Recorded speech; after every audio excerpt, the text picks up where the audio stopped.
Originally a cheap, plentiful, and man-made substitute for ivory, celluloid, one of the earliest of plastics, made its way into the manufacture of novelties. But it had one serious defect. It could burn. Welcome to the Kill It With Fire podcast, where each episode, a group of creative practitioners and academics from different disciplines takes a look at cult, neglected or overlooked motion pictures from the last few decades of celluloid, when movies were films. Love and murder, the first time is always the hardest. That's the tagline for the film that we're going to discuss today, which is Delusion, directed by Colpaert and released in 1991. I say released in the US, but I don't think this ever got a UK release at all. I think it's had a release in a few other territories, but not in the UK officially. I think the first time it was shown here was on television, but we'll probably come on to that a bit later. I think before we begin properly, we need to sort of extend our thanks to Colpaert, the film's director, Geza Sinkovics, the film's director of photography, and Allan Kaplan, the film's editor, who very graciously and very kindly put up with my sort of approaches, for questions and graced us with some very detailed answers. So I'd like to say thank you to the personnel there. Round of introductions, chaps. Do you want to begin, Mark? Yes, I am Mark Hall, and I am here. That's about it. That's much to say for me. I'm much more than here. Yes, I'm. I pretend to be a writer and a student of education. But the most important thing about me is that I'm tired, I think. That's about it. Yeah. We can all agree with that. Exhaustion. Peter, would you like to go next? Peter True, lecturer, writer, and I'm also here. I'm tired. Paul Lewis, writer, photographer, lecturer, unrepentant cinephile. I like that one. I'm completely unrepentant about my love for cinema. Has anybody had any sort of interesting film-related experiences since the last meeting? Mark? Film-related experiences? Yeah. No. Just this one really. I think this is the only film I've watched since last time. I don't really get a chance to watch films much, so it's nice doing this now where it's an excuse to sit down and watch and be introduced to a film I've not seen before. So yeah, this is the only film experience I've had since we last met. Good. Pete? We watched the Wonder Woman 1984. Yeah, I don't think it was as bad as people made it out to be. There were some clanging moments that were terrible, but it was interesting. But I suppose the main one was revisiting Talk Radio for the last episode, which unfortunately I missed. But yeah, revisiting a good old favourite. Absolutely adore that film.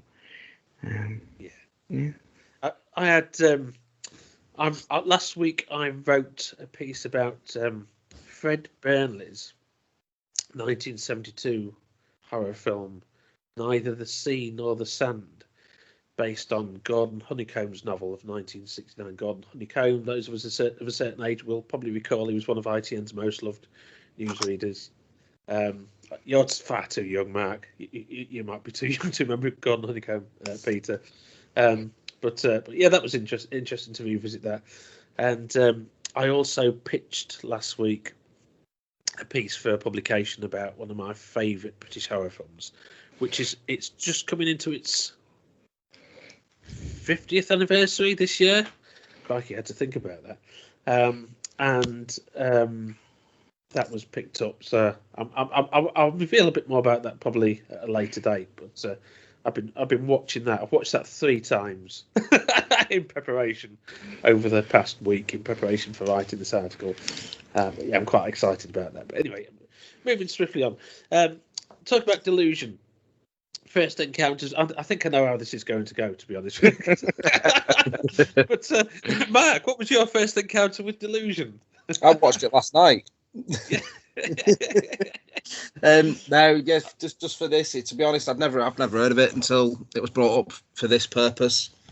So, literally, just very, very recently watched it for the first time. Yeah, I think given its absence, it's not available. It's never been released. It wasn't released theatrically in the UK, I'm pretty sure.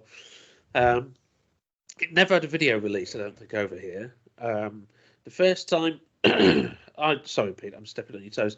The first time I encountered it was when it was shown on the BBC One and BBC Two late night.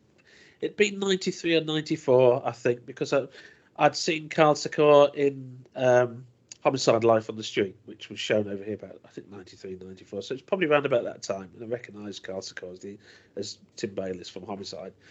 And, after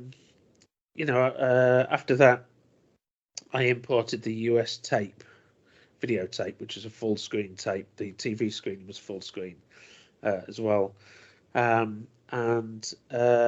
think it had a Laserdisc release in the States. I know it had a Laserdisc release in the States. It's never been available. As far as I know, it's not been available on any digital home video platform, DVD, Blu-ray, or streaming. So I can sort of see why you might not have heard of it, because it's I think it's been shown on TV 2 or 3 times maybe over here in the past sort of 30 years. But yeah, Pete, sorry, I stepped on your toes. That's okay. That's okay. Now again, the first time encountered with it.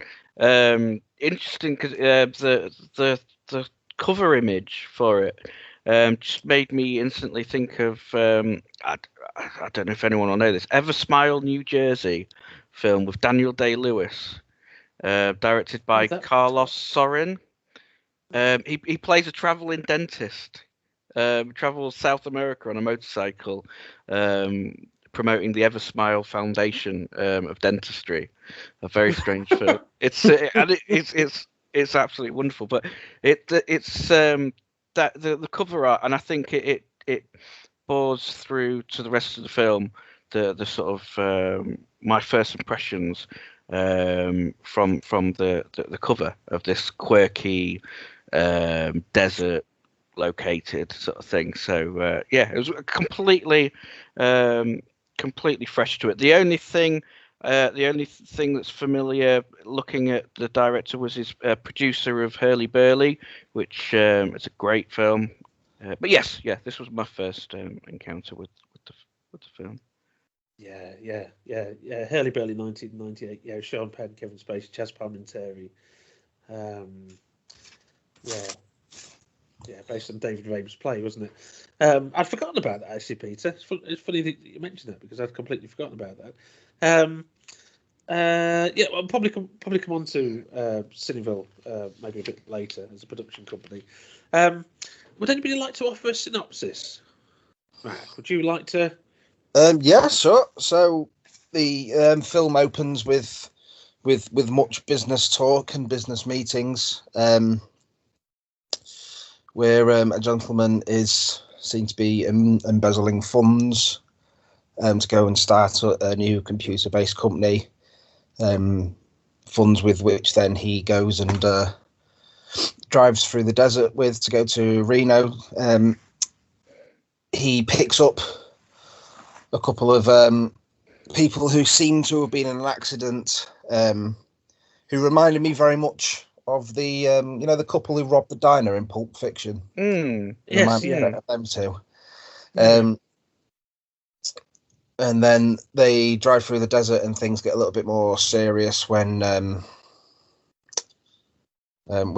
gentleman would like them out of his car. Says, "Here's the state line. Get out. I'm not taking you no further."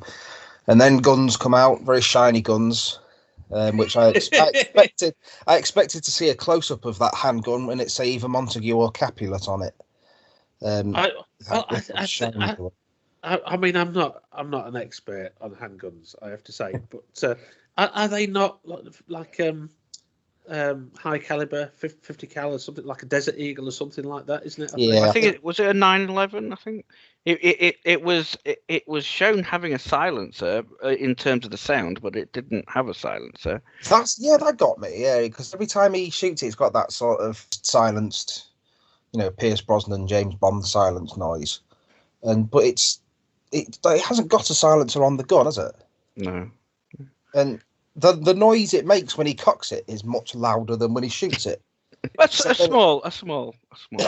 Yes, it's just a small annoyance. But then, yes, they drive through what seems to be Tatooine for the remainder of the film. And then it turns out that the guy Chevy is a hitman working for Mr. Sales, who has to kill someone out in the desert, and then because O'Brien's a loose end, he has to kill him as well, but then he ends up surviving in the desert. All along for the ride is the lovely Patty, who I feel quite sorry for. Patty's the heart of the film, isn't she? I think. Yeah, I really liked her as a character, and I felt quite sorry for her. And she's sort of just trying to get away, and then she makes her escape at the end with the final standoff when it's discovered that he's got 450 grand in the boot of the car. But yeah, that was sort of a meandering synopsis of it, really. Oh, that was fine. It felt fine, Mark. Pete, did you have another one that might cast a different light on it, or? No. I think I could read from the IMDb page, but I think all the details were there. Yeah, I mean, I think Mark's was perfect. I think I would just sort of emphasise it's Christmas, isn't it, as well? Which is something that we only sort of realise when Chevy comes out of that gas station with a sort of a sprig, an evergreen sprig. Well, there is a Christmas tree in the opening sequence. There is actually in the background, but it seems like they're taking it down rather than putting it up. But you've got a corporate buyout. You've got the company that George O'Brien, Jim Metzler's character, works for, is being bought by new corporate owners, bigger owners, if you like, and they put a halt to that long-term project, that 5-year-long computer project, computer hardware, isn't it, that George has been heading up. And George decides to steal money from the company with a bit of creative accounting. I talked about creative timetabling earlier, didn't I? Maybe this film's influenced me. It stops being a crime when you put the word creative in front of it. It does indeed, yes. Murdering someone is creative surgery. Yeah. But at one point, George says to another character, I think it's when they're sitting quite comically in that. Is it? Yeah, I was going to say about that maybe that was the inspiration for the film version of American Psycho. It's like that. It's like that version of that. That business lifestyle. It was. It's that corporate milieu, isn't it? I think it was very much prevalent in the 80s. I think it's quite very dryly comic, and they've got the mud masks on, haven't they? And, and he says, "Oh, nobody will know. The company's that big. Nobody cares what anybody else is doing." And I think there's a strong sense, and I'll come back to some comments that Colpaert made a bit later through the emails, but. There's a strong sense of a very strong satire of sort of the corporate mentality, I think, isn't there? And how much that parallels sort of criminal endeavours and organised crime. But anyway, we'll come back to that a bit later. But George decides to steal the money with a bit of creative accounting and drive it in cash in his car to Reno, with the aim of sort of meeting his colleagues there and continuing work on this project that's been halted by the corporation. There's a car accident. Which George witnesses. He stops to help. It's Chevy, Carl Sakor's character, and Patty, played by Jennifer Ruben, who turn out to be a hitman and his brash girlfriend. She's a nightclub dancer, she's a cabaret dancer. And George picks them up. Things gradually become more tense. Chevy leads them to his mentor, Jerry Orbach, who spends his days in exile in the caravan by a lake. It feels very biblical, that, I think, doesn't it? And it turns out that Chevy's been sent by Mr. Sales, Robert Costanzo, to whack. I think the term is in trade. Larry. I've never done it. I've never mixed with hitmen, but I do believe the same whack, don't they?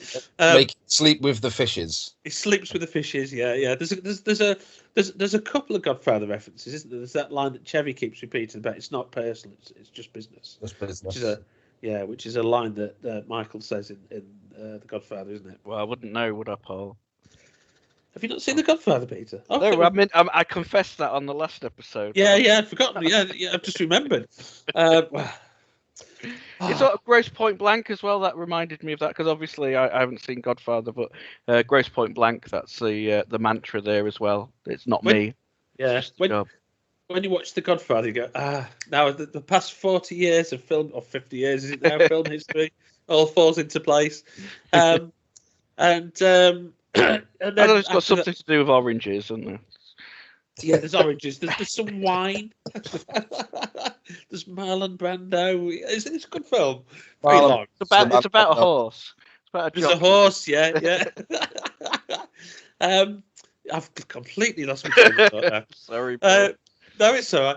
But actually, now that you mentioned, there's that new cut of The Godfather 3 that's been released, hasn't it? Which I need to see, actually, thinking about it. But following the assassination of Larry, it becomes a dispute over the money that George has embezzled, which Patty finds in the vehicle. Chevy's unaware of this, I think, until right at the end, isn't he? And then we sort of end with that wonderful Mexican standoff in the sort of desert town. You mentioned, Mark, Tarantino, didn't you? Yes. And, this is sort of pre-Tarantino, isn't it? This is kind of this is 91 was the year that Reservoir Dogs was released, I think, and there's that. I think what's probably common about it is that lovers on the run thing subgenre. Mm-hmm. Which had been around since the sort of film noir days, possibly even before. But you've got Joseph H. Lewis's Gun Crazy, which is a sort of classic film noir, Poverty Row film noir in the 50s. Bonnie and Clyde, obviously the story, the true story predates that. And then in the 60s, you've got Arthur Penn's Bonnie and Clyde, and you've got, in that just after Delusion, you've got True Romance. Of course, haven't you? Natural Born Killers, so that lovers on the run subgenre, if you like, I think is what this sort of taps into, which is the lovers on the run thing is part road movie, part noir, isn't it? I think very often. And you mentioned Pulp Fiction. You mentioned the diner scene, didn't you? They remind me sort of those because of this sort of persona that Chevy has in the car, sort of pre, the moment that the gun comes out. He sort of plays a bit of not a buffoon necessarily, but he's quite flaky, isn't he? And he's quite sort of overly congenial. Like I made a note of Chevy's early sort of presentation. It's like Chevy belongs to the school of subtlety called making it clear that you're a bad guy whilst saying innocuous things. You know. I've tried perfecting that, but it doesn't quite work. But yeah, it's there's a bit of Bonnie and Clyde, isn't there? Chevy and Patty, and I think that's what it taps into, which is why it reminds you of that Bonnie and Clyde type scene that opens Pulp Fiction. I think, Matt, because Pulp Fiction was 94. Was it 94? Pulp Fiction 93, 94. I don't know if Ruben starred in a film. I think it was a parody of Pulp Fiction called Plump Fiction. She was in that as well. Yes, I think. Yeah. That rings a bell.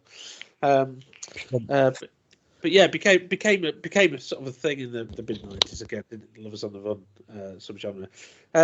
So in terms of personnel, did any of you sort of look into the person? I mean, you mentioned Colpaert's work as a producer, Pete. I think Hurley Burley and so on. Did you sort of look into any of the personnel? No. Let me think. Colpaert seems quite spread out between the different roles, doesn't he? The director, writer, producer. Yeah. Yeah, I mean, Colpaert was born in Belgium. He graduated from the American Film Institute in '84 and founded Cineville, which is a production and distribution company. And Cineville produced, of course, Delusion. But they also produced Alice and Anders, Gas Food Lodging, and Mi Vida Loca, which are superb films, both of those. Gas Food Lodging, I think, particularly very sort of celebrated, quite rightly so. And Colpaert's first film as a director, first feature, I should say, sorry, was In the Aftermath, which used footage from a 1985 anime, Angel's Egg, and spliced it in with live action footage that Colpaert shot, and that was made for New World Pictures. But Delusion kind of, because that's not a portmanteau film, but a composite, really, I suppose. Delusion's his first sort of true feature debut. He followed it up, with The Crew, which reworked the basic premise of Delusion. People picking up bad people on a journey, with a group of young people on a boat that pick up a couple in trouble who terrorise them. And that sort of, you might have read the book, you might have seen the film, Charles Williams' Dead Calm, which was made into a film around about the time of Delusion with Sam Neill and Nicole Kidman and Billy Zane. The couple on the yacht that pick up Billy Zane. Yeah, it's a bit like that, or Polanski's Knife in the Water, which I think was loosely based on the novel Dead Calm by Charles Williams.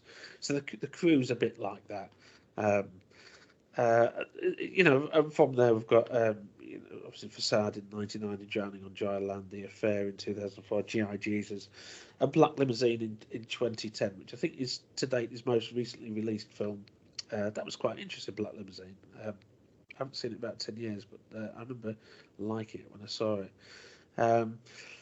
We've got the script was sort of co-written with Kurt Voss, who was known for his collaborations largely with Alice and Anders, and Sinkovics, as the director of photography, has got quite a sort of varied career. I think he's quite an interesting career. That Severed Ties, that Oliver Reed horror film, which I don't think is another one that's never been released on DVD. I think. Stuff like The Last Seduction 2 with Joan Severance, fairly varied genres, but always consistently well shot. And I think Delusion is very well shot. I think particularly well photographed, and also Bad Moon with Eric Red in '96 he photographed. What about the cast? I know you perked up, Pete, didn't you, when you saw Jerry Orbach? Oh yeah, absolutely. That for me, it's interesting. I mean, even. It was.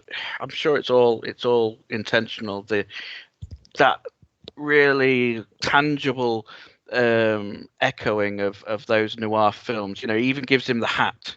The hat is. It all just screams 1950s, 60s black and white America. He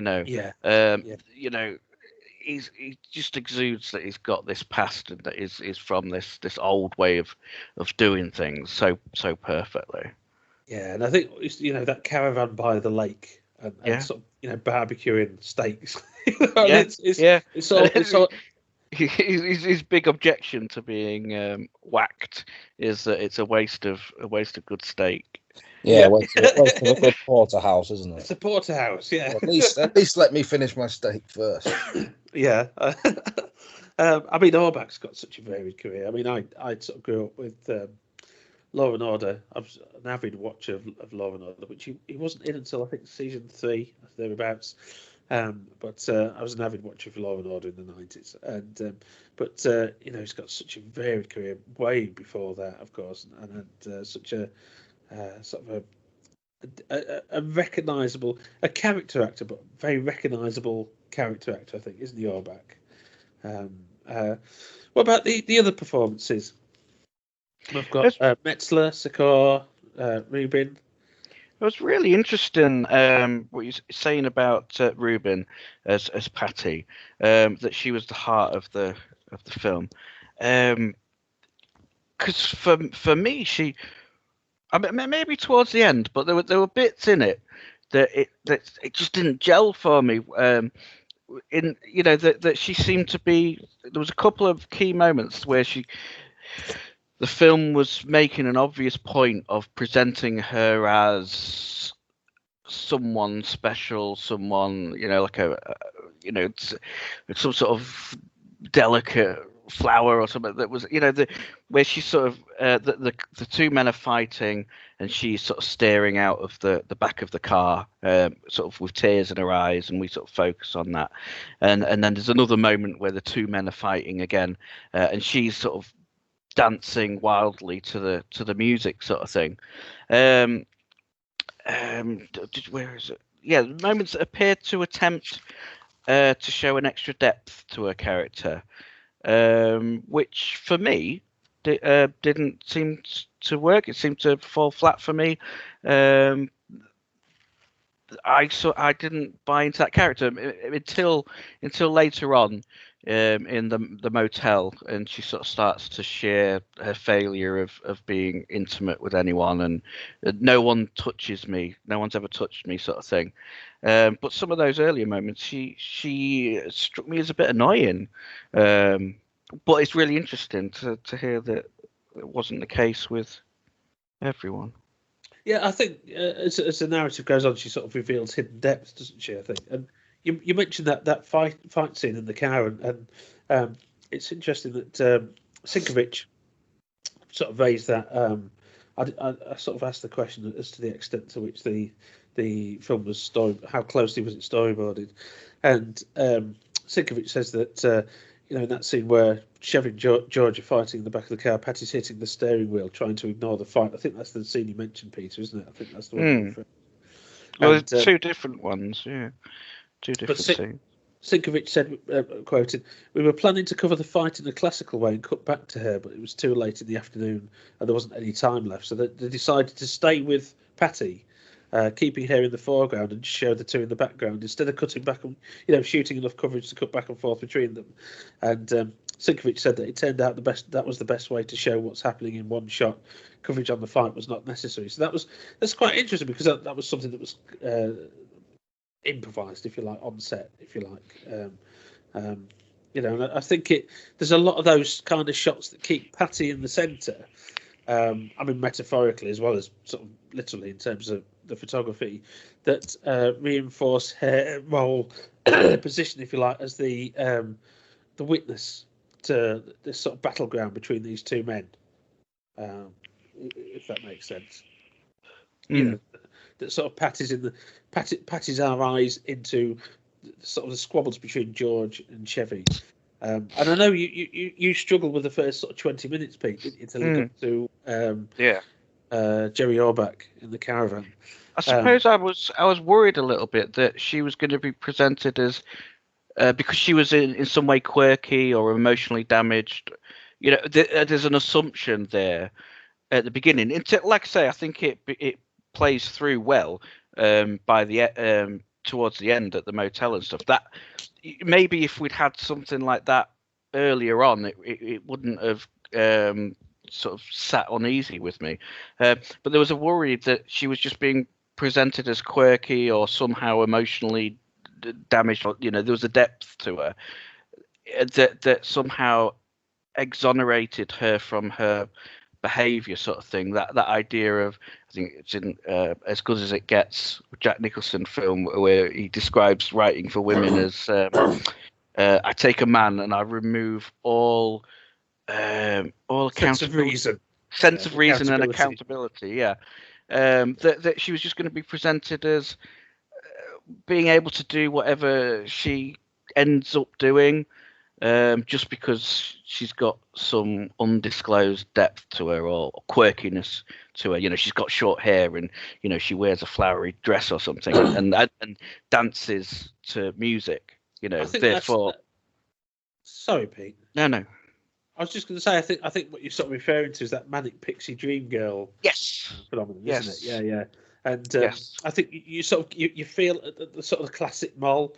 You get that, don't you, from the introduction of Chevy and Patty. But as she evolves into a much more complex character. Absolutely, yeah. Which is very. I mean, one of the things that Colpaert said in the a conversation that we had via email was that it was very much the film was very much a European's idea of the West. It feels the American West, that is, and it feels very much a sort of a European art film convention, doesn't it? That you've got characters that evolve in that way. I think it's not. I think you can look at this film. It's not a particularly Hollywood film. I think it feels much more like a European sort of art movie with an American setting. And I mean, perhaps another way, Pete, you could restructure that narrative slightly and start with Patty, which would anchor Patty's sort of presence in the film and have a series of flashbacks. That's perhaps another way of sort of structuring that narrative. I don't know. What did you think about Patty Ruben's performance as Patty, Mark? Well, for the first sort of maybe half of the film, she just struck me as being there. You know what I mean? Like she didn't seem to me to have that much overly to do with the plot.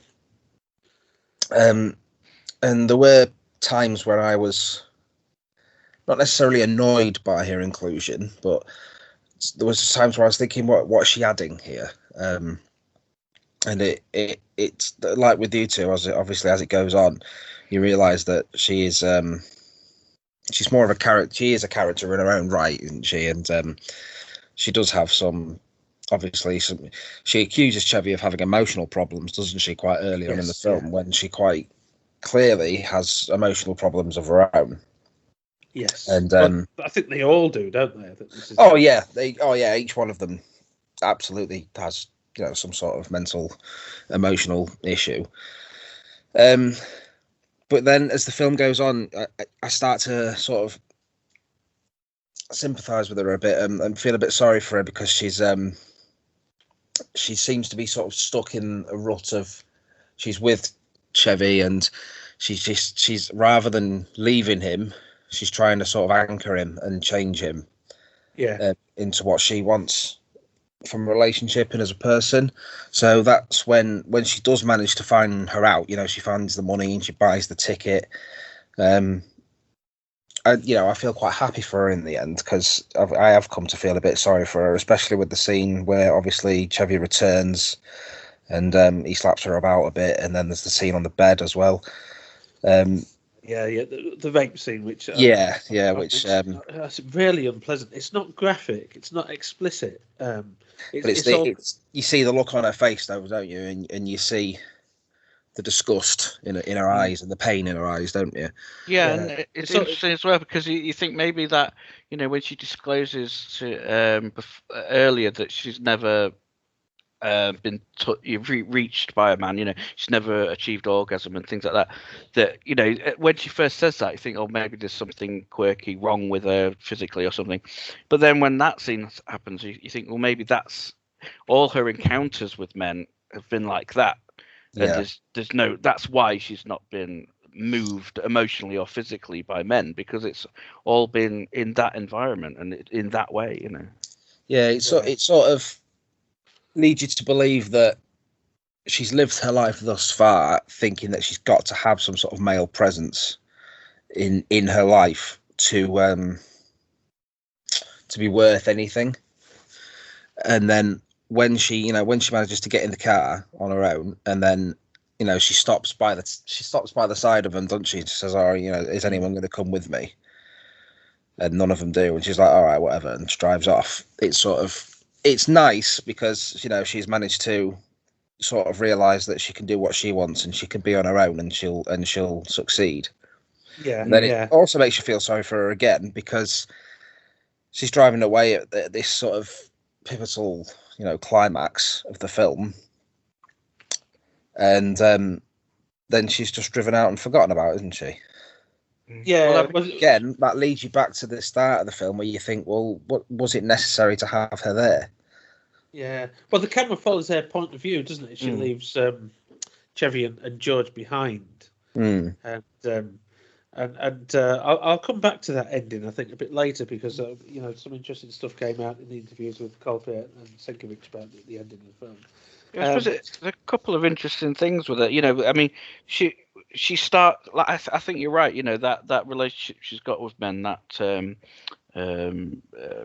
reliance, and we see her developing towards the end where she just questions Chevy's pronunciation of the Mexican Cancun. yeah. And It's that's in the news, isn't it? Yeah, that's when she really stands up.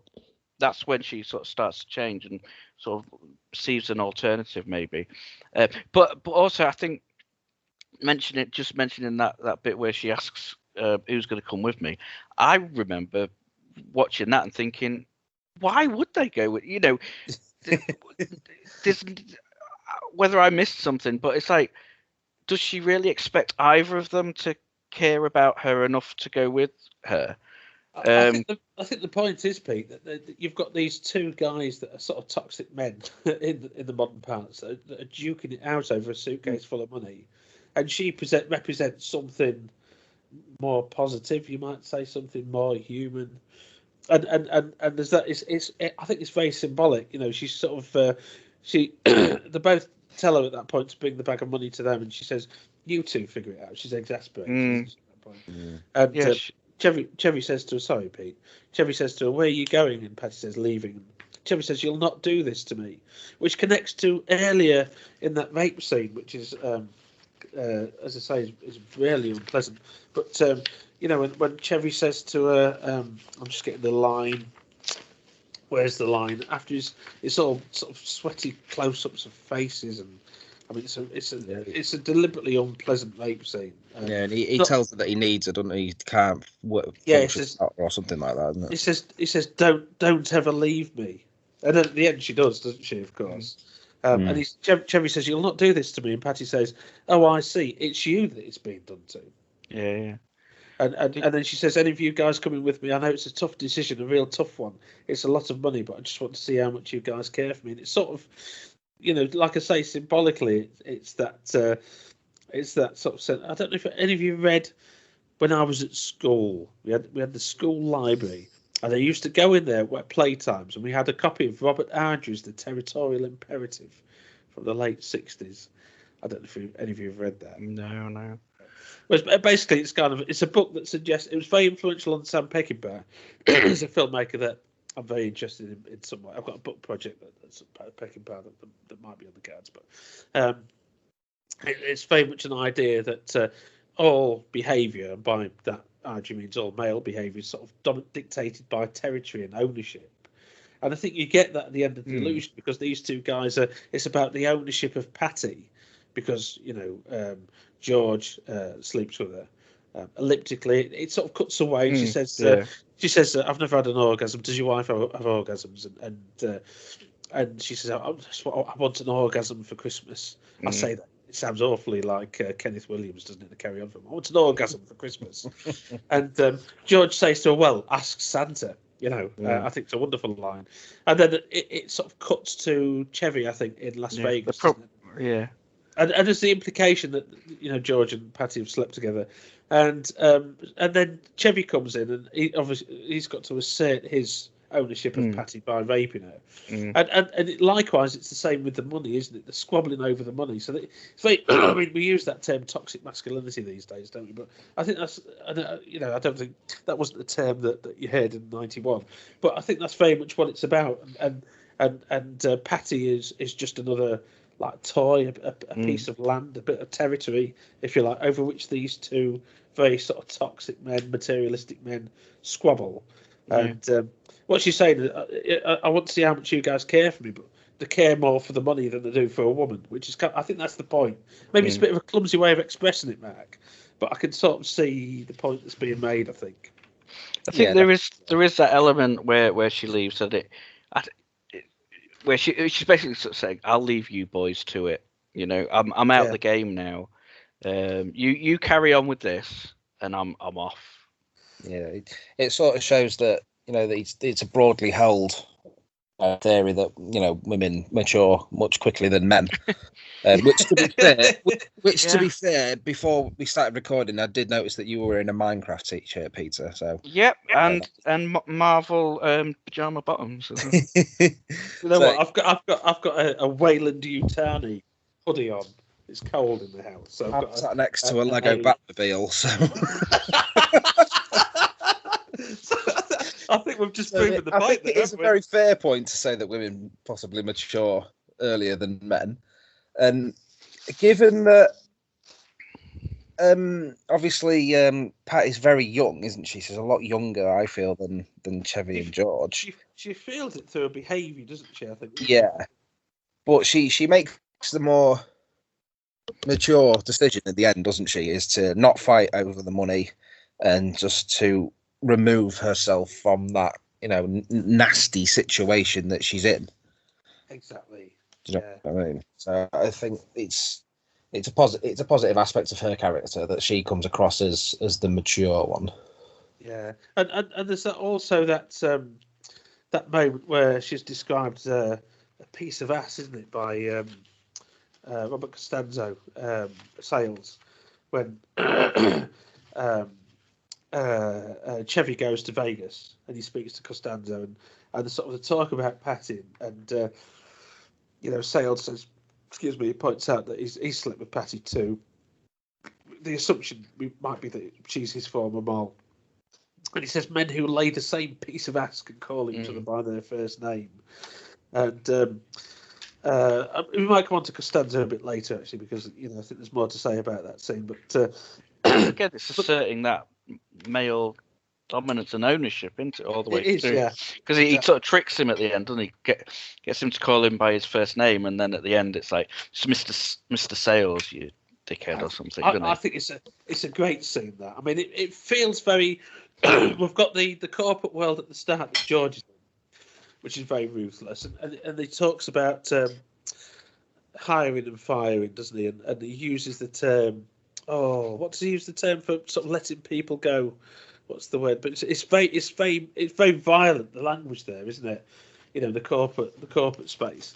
And then we've got that's paralleled in the scene in Vegas with Sales. It's kind of, he's a gangster, but he's sort of like a corporate head, isn't he? Well, again, I think. Sorry, Paul. Sorry, Pete. Carry on. Well, I think again, in my attempt to get the long goodbye into every podcast we do, this is the long goodbye with Elliot Gould, isn't it? Yeah. And again, you've got the scene with Arnold Schwarzenegger in the background where he gets down to his pants. But again, different methods of asserting their control and ownership of the situation and stuff. So it's a really interesting sort of comparison with those two ways of doing it, and probably in cinema as a whole, how you get two men in a room that end up how they assert their control and things like that. It's an interesting study, I think. Yeah. I mean, at the start, Chevy's constantly putting Patty down, and she says something about she can't make a mind up, and he says that's because you don't got a mind. Yeah. Which is a wonderful. The grammar in that's great, I think. But her agency develops as a narrative develops, and at one point, George, when he confronts Patty in the motel, he says, "Whose side are you on?" And she says, "I'm on my own," which I think is very pointed. I mean, considering she doesn't say my own side, doesn't she? She says my own. Yeah, I'm on my own. Yeah, exactly. Which is the extent to which she's been sort of abandoned, if you like, or isolated by these two men. I mean, I'll come back to when we talk about the production side of things, but sort of Westerns are a bit of a reference point here. But there's I don't know how much you know about Westerns, but there was a trend in the 60s or the 70s for what were called Zapata Westerns, which were Westerns which kind of dropped. A bit like The Wild Bunch, or there was a film called Via Rides with Robert Mitchum, and there was also another A Town Called Bastard, which is a great title for a film with Robert Shaw and Dudley Sutton. It was a sort of a weird British, Spanish, German, co-production in the 70s. It's a shame Sean Bean wasn't in that one. Yeah, probably too young. But these were westerns that featured sort of Anglo protagonists dumped into the Mexican Revolution or similar situations where they learn. There's some spaghetti westerns like it as well, like Quien Sabe, the Damiano Damiani, who was a very leftist filmmaker, made Quien Sabe with Gian Maria Volonté and Klaus Kinski. But these were westerns where Anglo protagonists very largely were sort of dumped in the Mexican Revolution, and they became politically educated. They became sort of radicalized, you might say.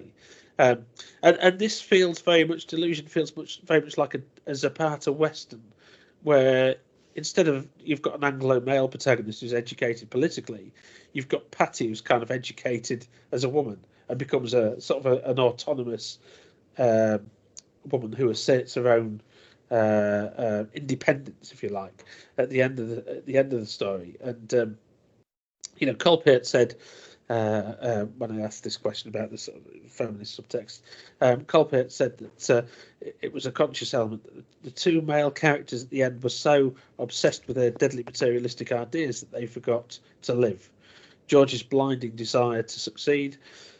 Patty is the stronger character because she lives by her emotions, and I think by the end of the film you get that. I think, like you say, it's a journey to get there, because at the start Patty's so objectified, and I wonder if you were going to make Delusion today, if someone were to, if, as I said earlier, you might start with Patty, and sort of anchor her presence in the film at the start.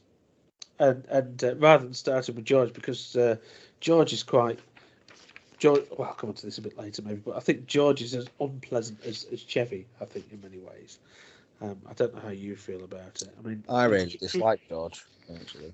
Yeah, do you want to sort of clarify, extend that? I mean, we'll talk about Jim Metzler's performance as George and George the character.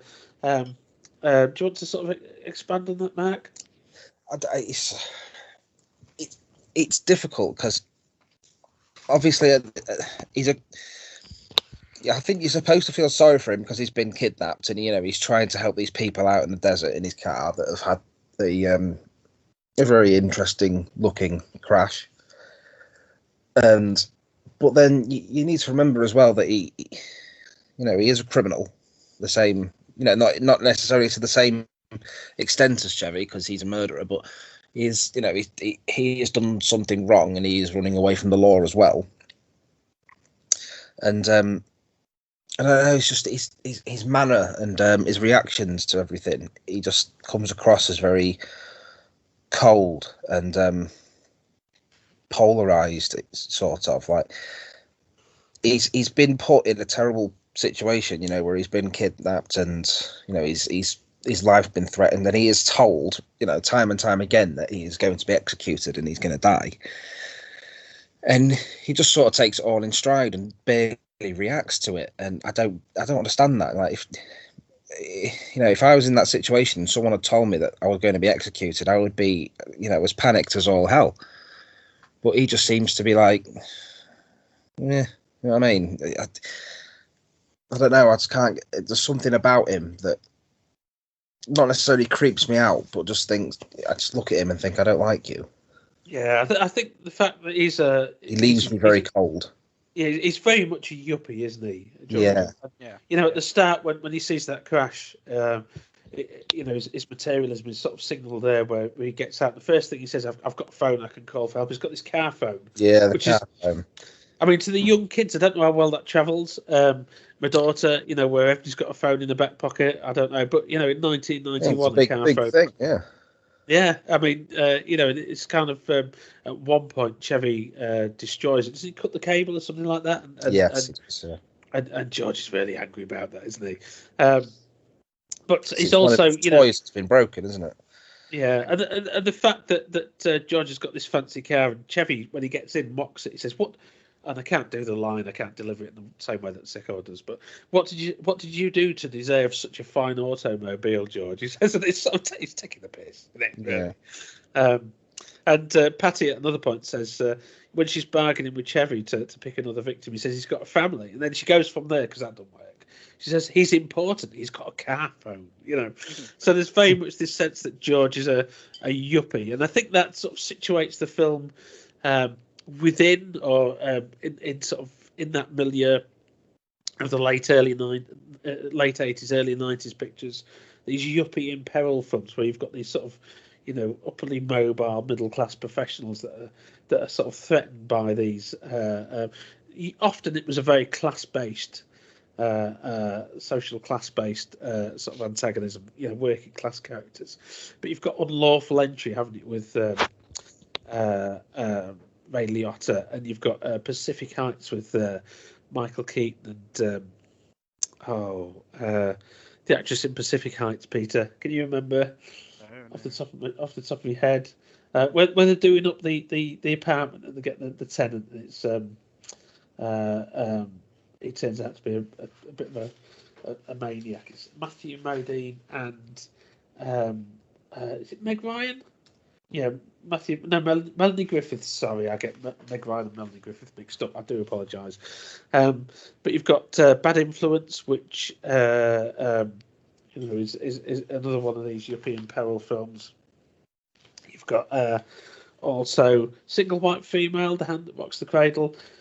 So you've got this spate of films in that period which feature these kind of yuppies that are sort of threatened by these external forces, and I think this fits in quite well with that subgenre, that milieu, if you like, with George and the impact that Chevy has on his life. So, Pete, you're going to say something. So it's interesting with, like Mark was saying about his reaction to the situation and things.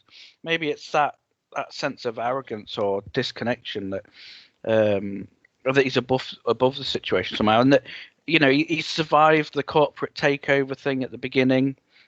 So he's going to survive this, he's going to talk his way out of it, or he's going to deal his way out of it somehow. So he doesn't believe that he's going to get executed because he's better. He'll be all right. He'll sort something out. Yeah, because he's a winner. Yeah, he talks the corporate talk, doesn't he, at the start? And we have the opening sequence that starts with the sort of the sterility of the corporate setting, lots of greys and blues, very cold, isn't it? And the film actually opens on that monitor, which has got that graphic, that corporate video from Mirage XT, the project plays. It reminded me of RoboCop.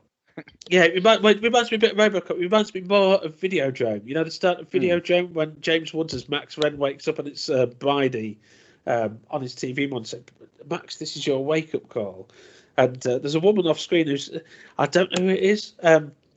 She says, "George, you're driving yourself crazy. How many times are you going to watch this?" It's not his wife. I think it's some other woman, isn't it? It's a floozy, you might say. And then can't say floozy. Can I not? No. Is that not appropriate? No, you might have found someone somewhere. But she's not given much to do this woman in George's life, we should say. So maybe I should bleep that out. I do apologise. Because you bleep it out, it makes it sound much worse than it is. Actually, it would do, wouldn't it? I'm thinking about it. Yeah, I'll just leave it in. We'll take the heat. Excuse me. But George steals the money, and the question that I've sort of got for you is George's theft of the money just? Is it morally right? He claims that he's stealing it from the company's new corporate overlords to establish that new company in Reno and continue the software project, which the new company have halted. And he said 5 years of hard work, he says to his team, doesn't he? And he says to the other guy when they're in that sauna, that jacuzzi together with the mud packs on the faces, he says, "I'm not buying a yacht and sailing to the Bahamas. I'm investing this in something we believed in, that you believed in." And ironically, the Colpaert's next film was The Crew, which featured a character played by Viggo Mortensen, whose materialism was signified through his obsession with his yacht, to the extent that he kills the character. He commits a cold-blooded murder, really, towards the climax of the film. It really doesn't present a threat. The overriding image that I've got of that, I revisited that at the weekend, because Sinkovics said in the email that you should rewatch the Crew, and I've not seen it for a long, long time. But the overriding image that I've got of that is Mortensen. The yacht's white, and he's desperately cleaning the blood off the white surface of the yacht after the murder. And I think there's a similarity between George, the materialistic George, and Mortensen's character in The Crew. But is his theft of the money just as he claims it to be, morally right? Is it justified? To what extent do you think George is spinning a yarn? My sort of interpretation of the title is that George's kind of delusion is that he's deluding himself in sort of suggesting altruism to justify his theft. I think personally, but I don't know how you feel, Pete. Yeah, no, it wasn't.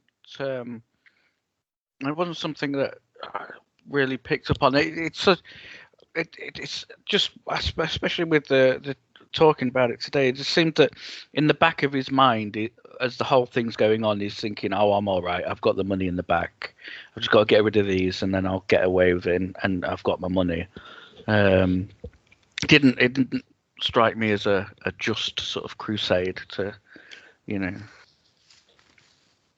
I don't know, because he's not removed from a sense of this big evil corporation that's taking over things. You know, he seems very much part of the system. He doesn't seem like he's the little guy fighting against the big evil guys that have took over his business. Yeah. He's got a car phone. You know, he's one of them. He is, yeah. I agree. I think, Mark, I don't know how you felt about George's sort of stealing that money. Do you think it's morally? Do you think his claims it's morally justified, valid, have any validity to them, or? Well, no, of course they don't, because I don't know if it's because it's like you said about the class thing. Obviously, as you know, as a poor gentleman, you know, watching a film about a very rich gentleman who has, you know, the world at his feet and his beautiful apartment overlooking, you know, fantastic views and that, I don't connect with him or relate to him as much.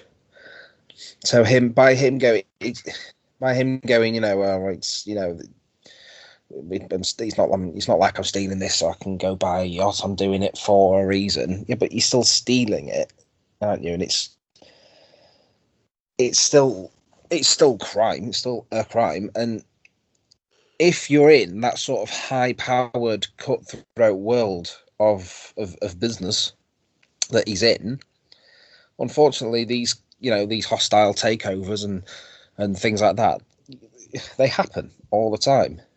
And you can't just throw your toys out the pram and go, well, I'll just steal $500,000 then.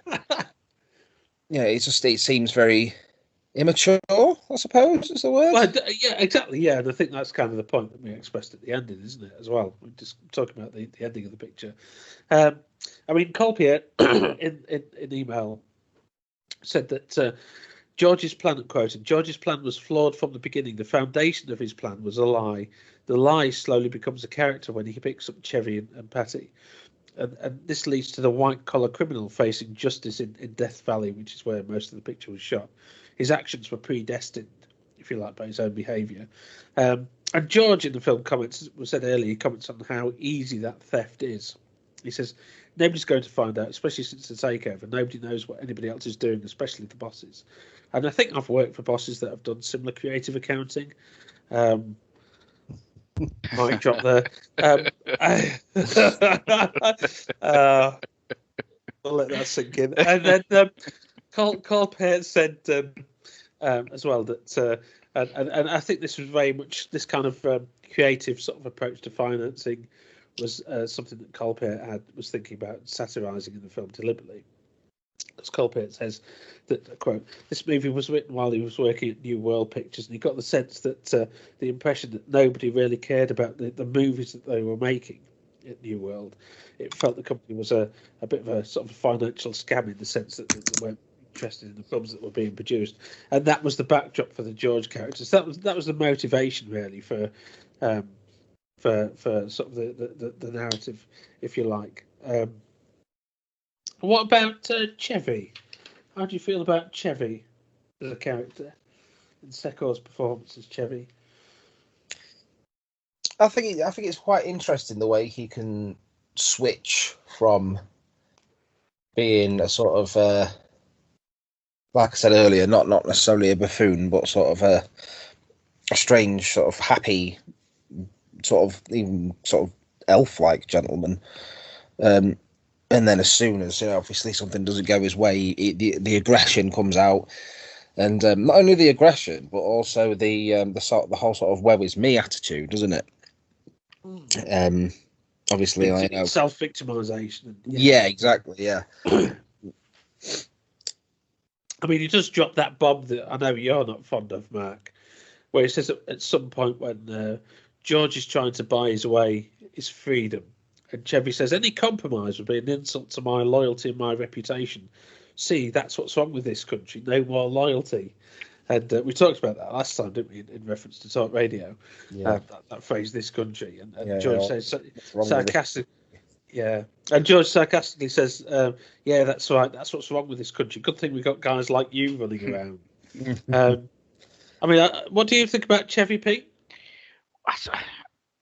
Yeah, I suppose it's, for me, it's like, you know, for many reasons, just I want to see the story of him and Larry. You know, he's Larry's protege. You know, Larry sort of showed him the ropes, or at least got him into the business, and they worked together. That's a pretty cool idea, isn't it? Yeah, so he's the new version of Larry, and I think if you're comparing him to Larry, then he's not the good option, is he? You know. Well, they're very different, aren't they? Because they're from different generations, and like you said about Orbach's performance, it reminds you very much of sort of 50s and 60s sort of film noir crime films, whereas Chevy's it's sort of the 80s materialistic yuppie hitman, isn't he? You know, and I think it's quite interesting that I think that sort of relationship between Chevy and Larry, and how ruthless Chevy is when it comes to killing Larry, and you know, this is where he quotes that. Paraphrases that line from The Godfather. He says, "This is businessman. This isn't personal." And Larry's last moments is sort of a victim of that new corporate ruthlessness. And there's a wonderful moment, I think, Larry's death scene, where it reminds me very much of, I mentioned Peckinpah really, but the end of Peckinpah's Ride the High Country with Randolph Scott and Joel McCrea, a western, and McCrea. He's got a gut shot. He's shot in the gut by the bad guys, and at the end of the film, there's been this line that's been echoed throughout the picture, which is, "All I want to do is to enter my house justified." You know, which I think is quite an interesting sort of moral dimension to that picture. But at the end of the picture, McCrea sort of very slowly collapses in front of this beautiful landscape, and you get this sense that he's at peace with his death. And but Larry says in his last moments, he says, "It sure is pretty," doesn't he? Very sort of pathetically. And Chevy shoots him, and it sort of I don't know if it was conscious, but it made me think of that moment at the end of Ride the High Country, where Joel McCrea sort of looks out at the landscape and he sort of takes it all in. And Larry's last moments are in this sort of beautiful wilderness. Well, it's quite barren, isn't it? But it's sort of an oasis that he lives at with the lake and the caravan. So it sure is pretty. And Chevy kills him. You know, his former mentee. Chevy then shouts something then, which is echoed in that really weird female motorbike rider that picks later. But what did I miss something there with the when he kills Larry and then he shouts something? I think it's like a name or something. It's just a single word. He sort of shoots him and then just does this animal sort of calling out. I couldn't place what that word was. Because then he's picked up by the motorcyclist who's a very strange character, and but she keeps shouting Bono in exactly the same way. She reminded me of a character. Just there's a film, The Top of His Head. I've got it on DVD next door. It's a very art house sort of film.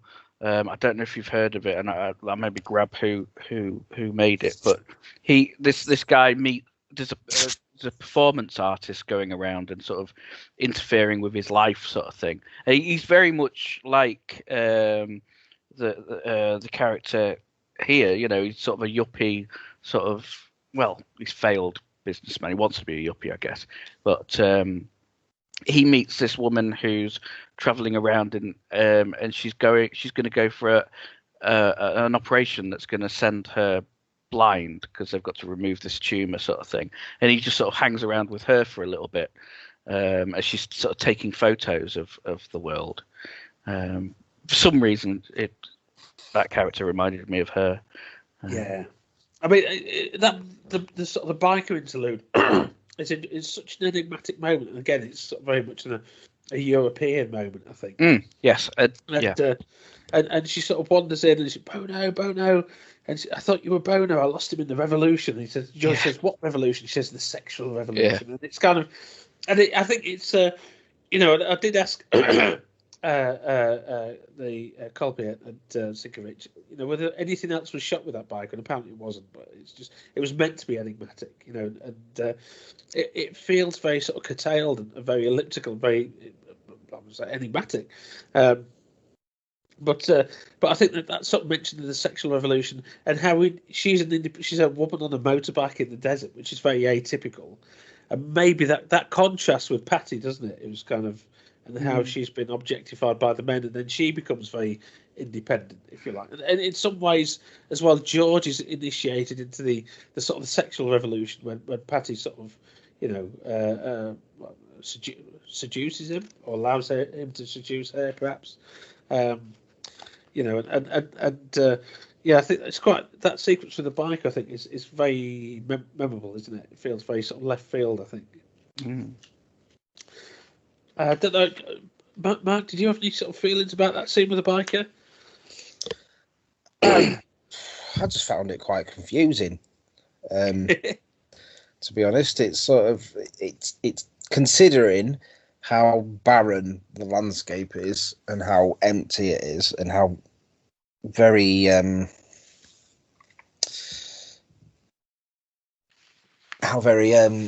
rare it is you see another person. I just thought it was a little bit lucky, sort of Deus Ex Machina type that she would turn up anyway. I suppose there's a tradition, to things like Vanishing Point. Yeah. That sort of thing, where strangers in a wilderness just sort of bump into each other. There's even we were mentioning what films we've been watching recently. We watched is it Rango, the animation. That's interesting. I had a vision of a washed up sort of lecturer who gets fired because all he does is shows his students the first 5 minutes of Rango and then just leaves. He talks about narrative structure and stuff. But in that as well, there's this tradition of these wayward wanderers that just bump into each other, sort of thing. And again, that top of his head reminds me of that. I've just brought that up. Who made it?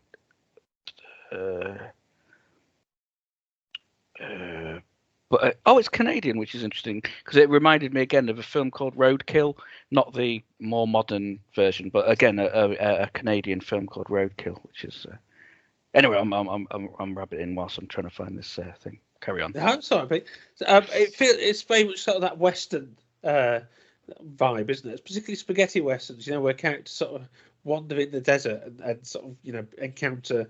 I'm thinking particularly The Good, the Bad, and the Ugly, where those sort of three characters, the Lee Van Cleef character, the Eli Wallach character, the Clint Eastwood character, there's such this vast desert space, but they sort of, their lives overlap in so many random ways, and very much that sense of landscape that you get in Delusion is very much a reference to westerns, or it uses westerns as a reference point. And both Colpaert and Sinkovics said that Sergio Leone's westerns, spaghetti westerns, were a particular sort of reference point visually for the film, and that landscape, the desert, the Death Valley locations feel very much very open and symbolic. They're a frontier, aren't they?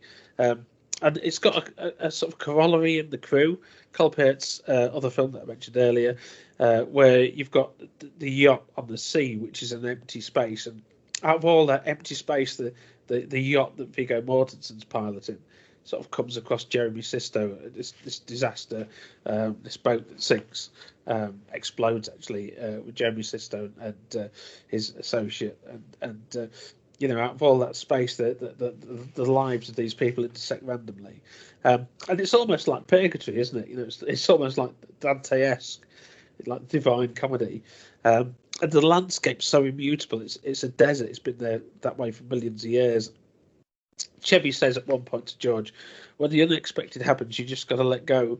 And George says, why don't you just get to the point? Because he's getting fed up of this periphrasis, this circumlocution that Chevy's, roundabout way of speaking that Chevy's got. And Chevy says, what, you think everything's got a point? Look at the desert out there. Does the desert have a point? It's been there for millions of years. It ain't going nowhere. Our points are meaningless, George. You know, and this sense that whatever happens, whatever drama unfolds here is so sort of transient, but the landscape's so immutable. And I think that's what you get from many westerns, isn't it? You know, but you know, you've got, I think that's mirrored in the transition in the film from the sort of the road movie conventions at the start, the corporate world, to the road movie noir, to the western at the end, and you get a very, very strong sense of those influences of the film western in the climax with the Mexican standoff, and particularly the way in which it's shot with the legs in the foreground, from a low angle, but he's wearing that Mac, that sort of symbol of city life, I suppose, you know. Instead of the poncho sort of thing. Exactly. Yeah. Exactly. I mean, what about the Robert Costanzo's character, the sort of the sales, the gangster, the Vegas interlude? I think that's a great scene. I don't know what you thought about that. Well, I think we talked about it earlier, didn't we? Where we were talking about the masculine sort of attempts to take over the situation and things that get it interesting. And you know, there's these echoes of Robert De Niro was talking in an interview about, and he was sort of gushing about how wonderful gangsters are because they've got this code and all this sort of thing, and all about respect and stuff like that. And I guess there's an element of satire on that, I think, because he's obviously a knob. And he's got this idea that, you know, he takes on the rings of people who portray him as this honourable sort of samurai-like code sort of thing. And he's just, I think, an interesting sleeve bag. Thing that in his tracksuit and his woman. Yeah. You know. There's that a thing that maybe mirrors the car phone thing is the fact that he gives him the $50,000 or something and says, "You can keep the briefcase. That's a $300 briefcase." That's a wonderful throwaway line, isn't it? You know, I mean, there's that equivalence, I think, of the corporate world and the world of gangsters. Yeah. And I think the interlude with sales at Vegas sort of highlights it. It's introduced a bit earlier where Larry's George realises that Chevy seems to know everything about him, and Chevy does that put on where he sort of claims that, or suggests or implies that he's been hired by the corporate owners of the new company to sort of kill George. I don't know how much of that's true, how much of that Chevy's sort of putting on. He seems to know a lot about George, whether he's just inferred it from the details in the car, I'm not entirely sure. But Larry also describes sales. He says, he's our boss, George. He's a great businessman, doesn't he, as well, which kind of hammers that sort of similarity, that parallel home again, I think. I suppose the one time I think I felt, well, maybe at the end as well, where he gets, it's my gut, you know, when he gets shot. But I think the one time you sort of I felt some sympathy towards Chevy was where he's got the money and I think he's riding down the elevator or something, and he's clutching it really close to his face. Yeah, and it's not like a greed possessive thing at that point. It just seems to be like I've been rewarded, you know. This is, I think he's very emasculated in that interlude, isn't he? Oh, he is. Yeah, I mean, I've got sorry, Matt, you carry on. Even on his way to it, you know, he sort of regresses to a boy, doesn't he? Even the way he does his hair, you know, it's then slicked down to his scalp and it's parted very neatly. He's got a nice suit on. Nail clippers on his beard and moustache. Yeah. Yeah, I've never done that. No, I haven't. And I have, I don't want to say unruly beard, but I do have a large beard. I've never nail clipped it. But maybe you should. But yes, possibly. That is, you know, there are lots of beard hairs on, you know, just scattered around me. Maybe I should clip them. But, I've got visions of you malting back. I do malt. I'm like an unlovable dog. But yeah, he's that's. I agree with you, Pete. There, it's the only time you feel sorry for him, don't you? Is when he's on the way up. You can tell he's scared and he's regressed very to sort of like a childlike state, hasn't he? And you can tell he's really nervous while he's there. And then as he's leaving, you know, where he refers to him by his first name, and he goes, "Oh no, it's Mr. Sales, you dickhead," or whatever. Yeah. And they all laugh at him, and I'm like, "Oh, that's not nice." And then you remember that he's there to collect $50,000 for killing someone.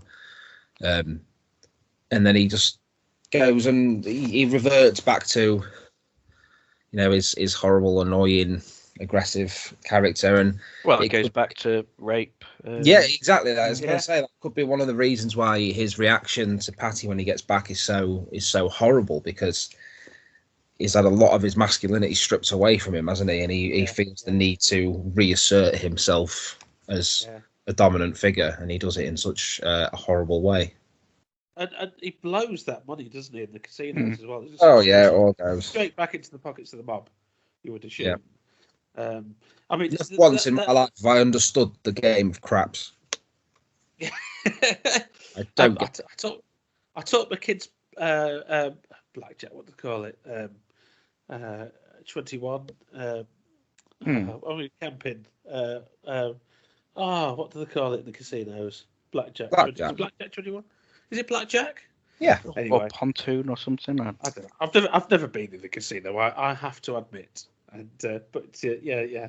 So at least if they're going to, you know, Monte Carlo, they can sort of hold their own blackjack then. No, there's another name for it, isn't there, in French?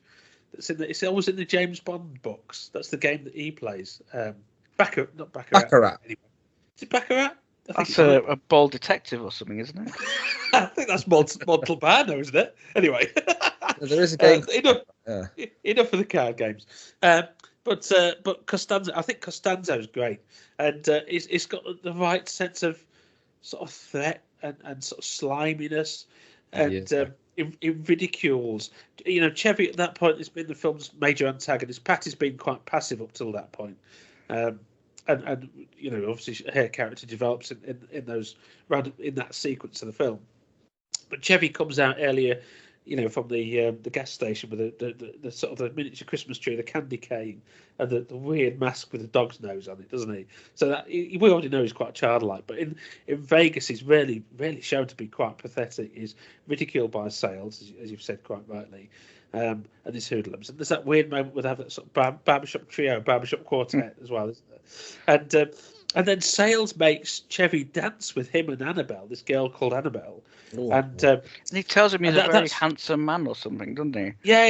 He says Chevy says that because they've already established that Patty is Sales' former mole, and you know, men who share lay the same piece of ass can call each other by the first name and so on. And then Sales, he comes on to Chevy in a weird way, makes him dance with him and Annabelle. He says, and Chevy says Patty's left him, and Sales says, "Fuck her. You're a nice looking boy. Nice set of hair." It reminds me of that moment in Villain, that 70s British crime film with the great drinker Richard Burton. Sorry, I think of him as the great drinker. Where he says to Lovejoy, Ian McShane. So sort of getting to that age now where I sort of have to go around the house a bit. Villain with Richard Burton and Ian McShane, and it's based on the craze, and there's a suggestion of this sort of homosexual relationship between Burton and McShane. He says, "I'll take you into town tomorrow, buy you some nice suits," you know, and it sort of establishes that relationship between them in Villain. And this moment where he says, Sales says to Chevy, it's quite similar. It's got a similar sort of intimation to it. "You're a nice looking boy, nice set of hair." There's plenty more of that coming along. And then he makes him dance intimately with himself and Annabelle. Then he mocks him as he goes out. "Oh, it's Mr. Sales," you know, as you say. And it's I think it's a great moment. I mean, it's so you get the sense of, as you said, Mark, of Chevy being humiliated. And that perhaps motivates why he goes back and he tries to assert his sort of masculinity in quite an unpleasant way. I think Sales are interesting as well. You know, with the casting of him asserting himself as this uber male purely through his behaviour and setting, because he, the actor is sort of short, balding guy. So if we're talking about masculinity, he's not a prime example of strong masculinity, but he's presented himself. He's presented powerful, isn't he? Surrounded, the blonde sort of woman hanging off his arm, obviously paid to do so. Yeah. I mean, Costanzo's got. I mean, you look at Costanzo's credits, and I mean, he's got an incredible career. Round about this within the year or two of this, Total Recall he was in, Verhoeven's Total Recall, Dick Tracy, Die Hard 2. He was sort of. He is in Unlawful Entry as well, which I'd forgotten about. But such a sort of a presence, such a recognisable sort of actor, as is Tracy Walters, who's kind of drops in there as the bus ticket salesman, doesn't he? Tracy Walter, who I always remember. I know Tracy Walter's done a lot more than this, but I always remember him as for his role in Serpico and his role in Rumblefish, and also Repo Man, which is a film that I love. But he's in Conan the Destroyer, isn't he? And he's all sorts of incredible, sort of very memorable actors, these two guys. And I think they sort of really enliven those late sequences of the film, I think, particularly. But yeah, I think there's a lot of equivalence there between sort of the mob and the business, I think. And there's another moment that hammers that home when after George has killed Chevy's killed Larry. And he makes that joke, doesn't he? We're going to have to cut his head off. And George is appalled at this. And Chevy says, I'm just joking.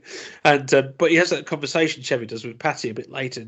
And he's, talking about whether he's going to kill George because George is a witness. And Patty says, you don't have a contract on him. You can't kill him. And Chevy says, he's an amendment, Patty. And, how many times in your working life, in corporations have you felt like an amendment? Don't answer that.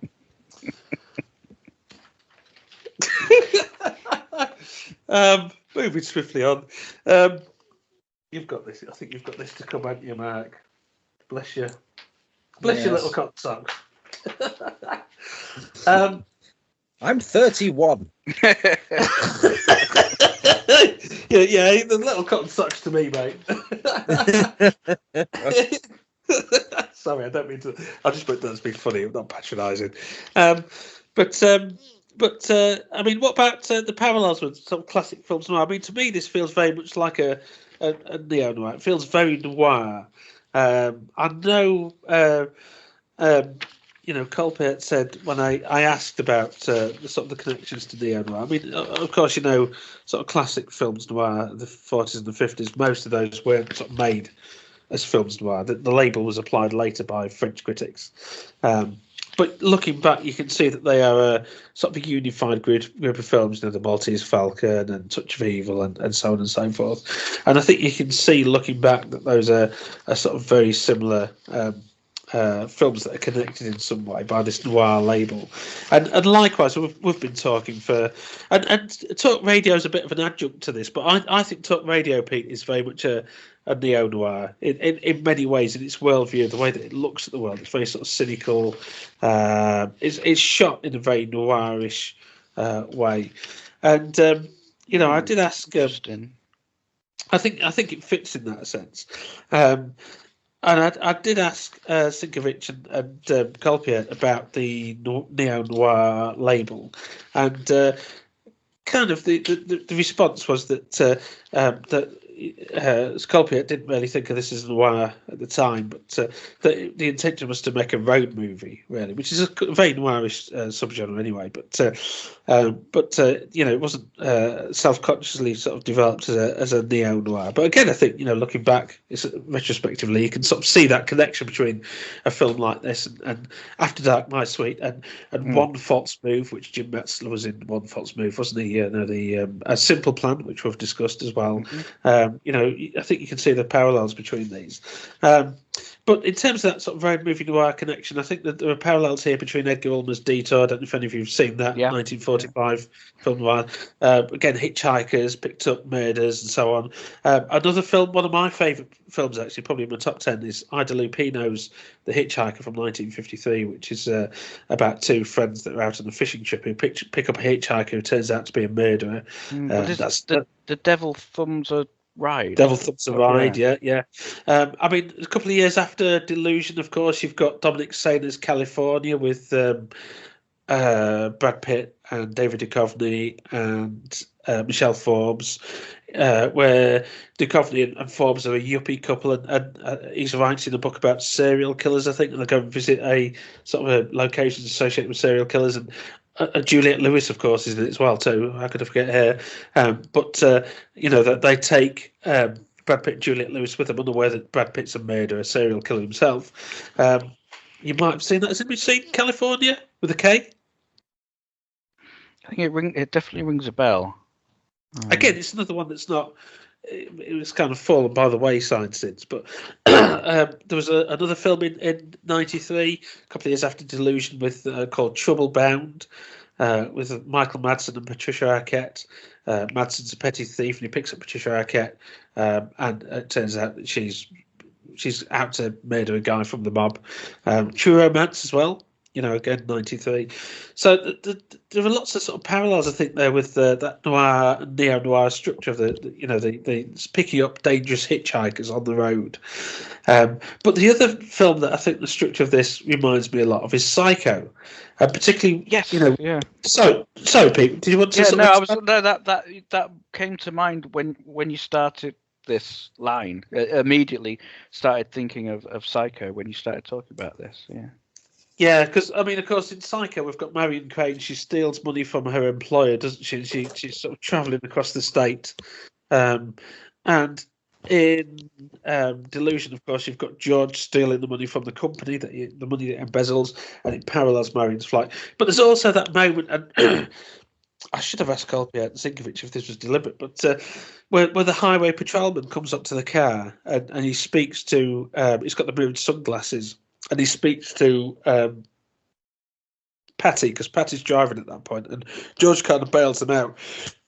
And it reminds me very much of the moment where Marion Crane is sleeping in the car in Psycho, and the highway patrolman comes up with the mirrored sunglasses. I've shown this to students quite a lot of times, that sequence, and you know how it puts you in the subjective point of view of the character. But he comes up with those mirrored sunglasses, and it's that low angle shot of that highway patrolman, the window of the car on the driver's side, and she's very nervous, of course, because she's stolen the money, and it's a very sort of similar sequence, I think, in some ways. I don't know if you've seen Psycho, Mark. I would assume you have. I have seen Psycho, yes. Did you sort of get any Psycho vibes? Yes, I did. Yeah, like you said, with the the stealing of the money, then sort of the escape in the car, even to the scene, obviously, where she's stopped by the police, by the trooper, isn't she? And he leans into the window, and then Patty's stopped by the police in this as well, isn't she? By that policemanist. Yeah. And she's speeding, so there are quite a lot of parallels, aren't there? Yeah. Even to the most unpleasant scene at the end being in a very tight quarters in a hotel room as well. Yeah, that's true. The motel setting at the end.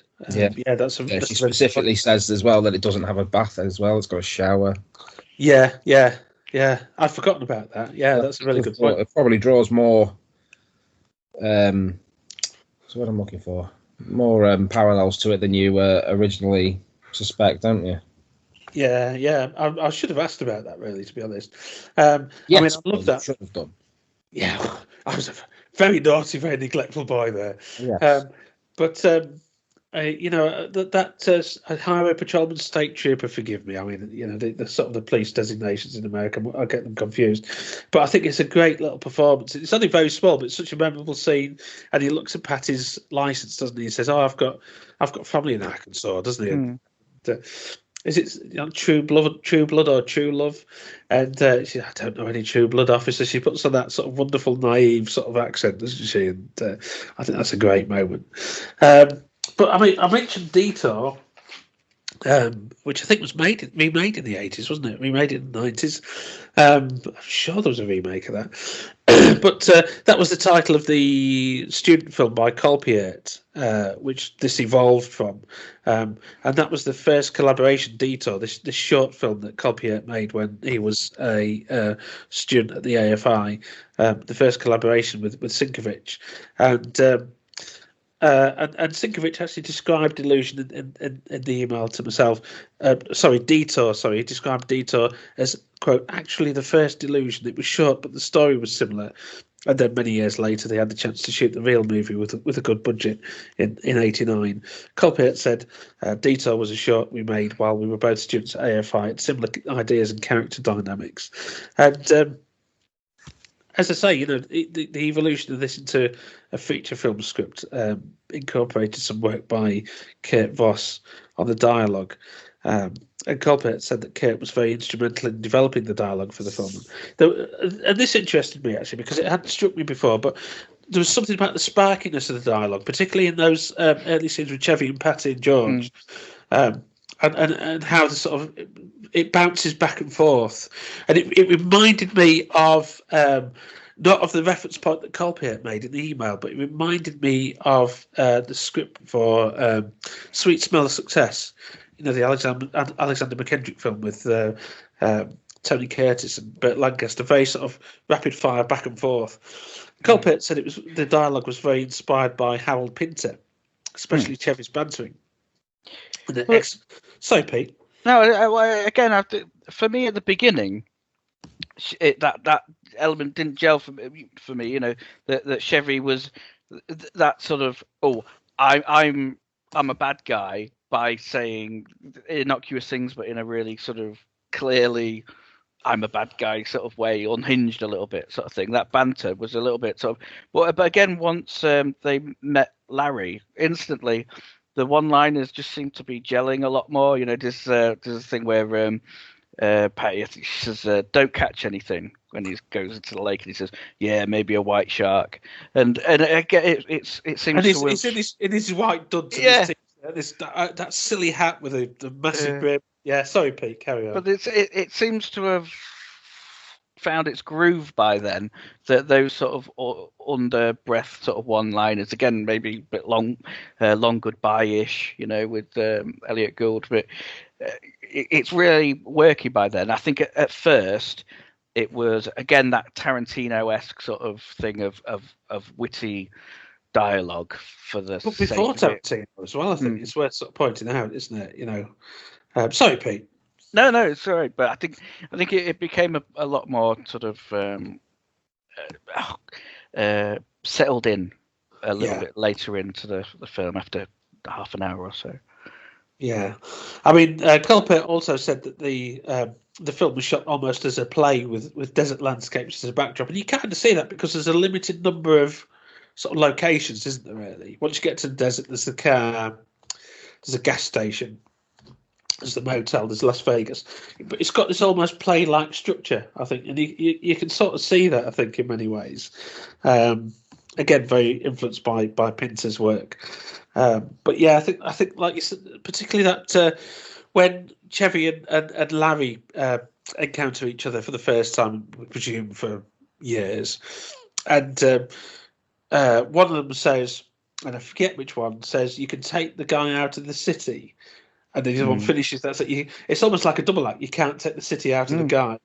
And it's almost like Laurel and Hardy at that point, isn't it? It's kind of, and like you say, it'd be great to see a prequel with, Larry and Chevy as sort of mentor and mentee assassins, perhaps.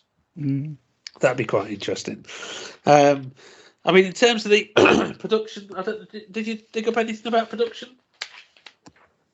No. No, I couldn't find much. I'll be honest. There's not a lot out there, and I've as I said, I've got a long relationship with Delusion because as I saw it in '93 and '94, I think, on BBC, and and I liked it then. I think it's grown on me even more over the years. But in all that time, I've looked for information about the film, and I've not been able to find a great deal in books. So I've found criticisms and analyses and so on, but not found a lot about the production. So I was a bit.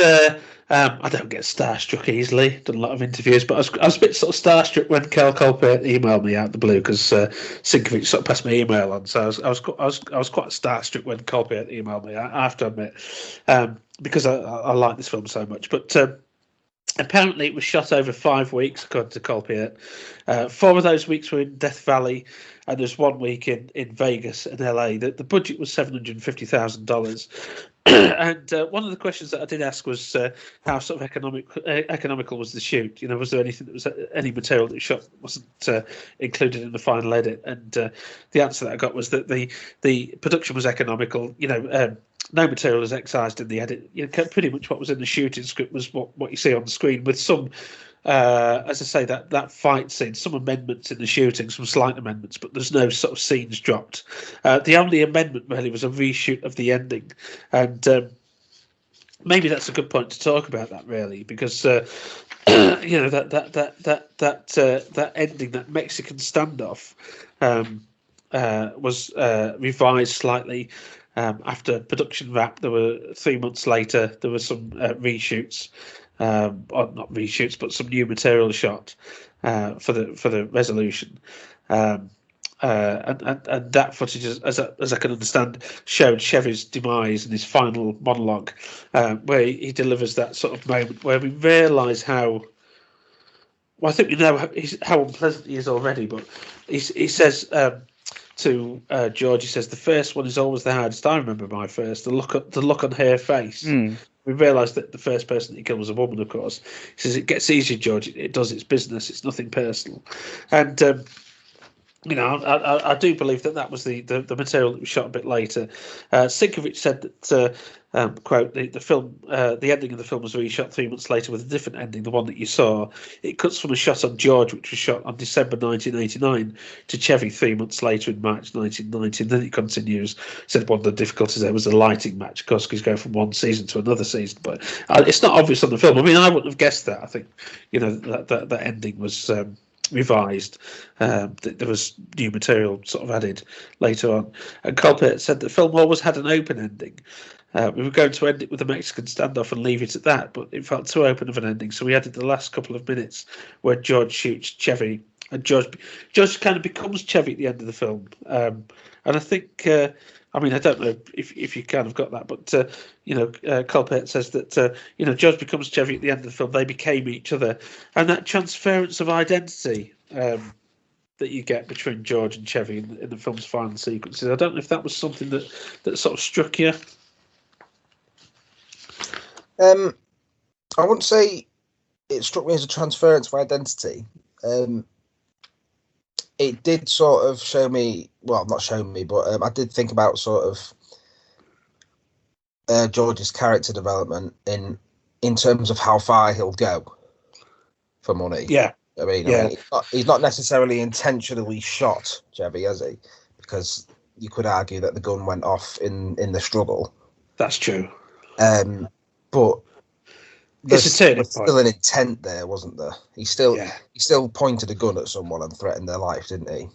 Yeah. So I think there's a development of his character, isn't there? Yeah, I think you can see that change in George, particularly when the biker takes him back to Larry's caravan, and he sits in the caravan. He's drinking Teachers. It's whiskey, isn't it, out the bottle? I think it's Teachers.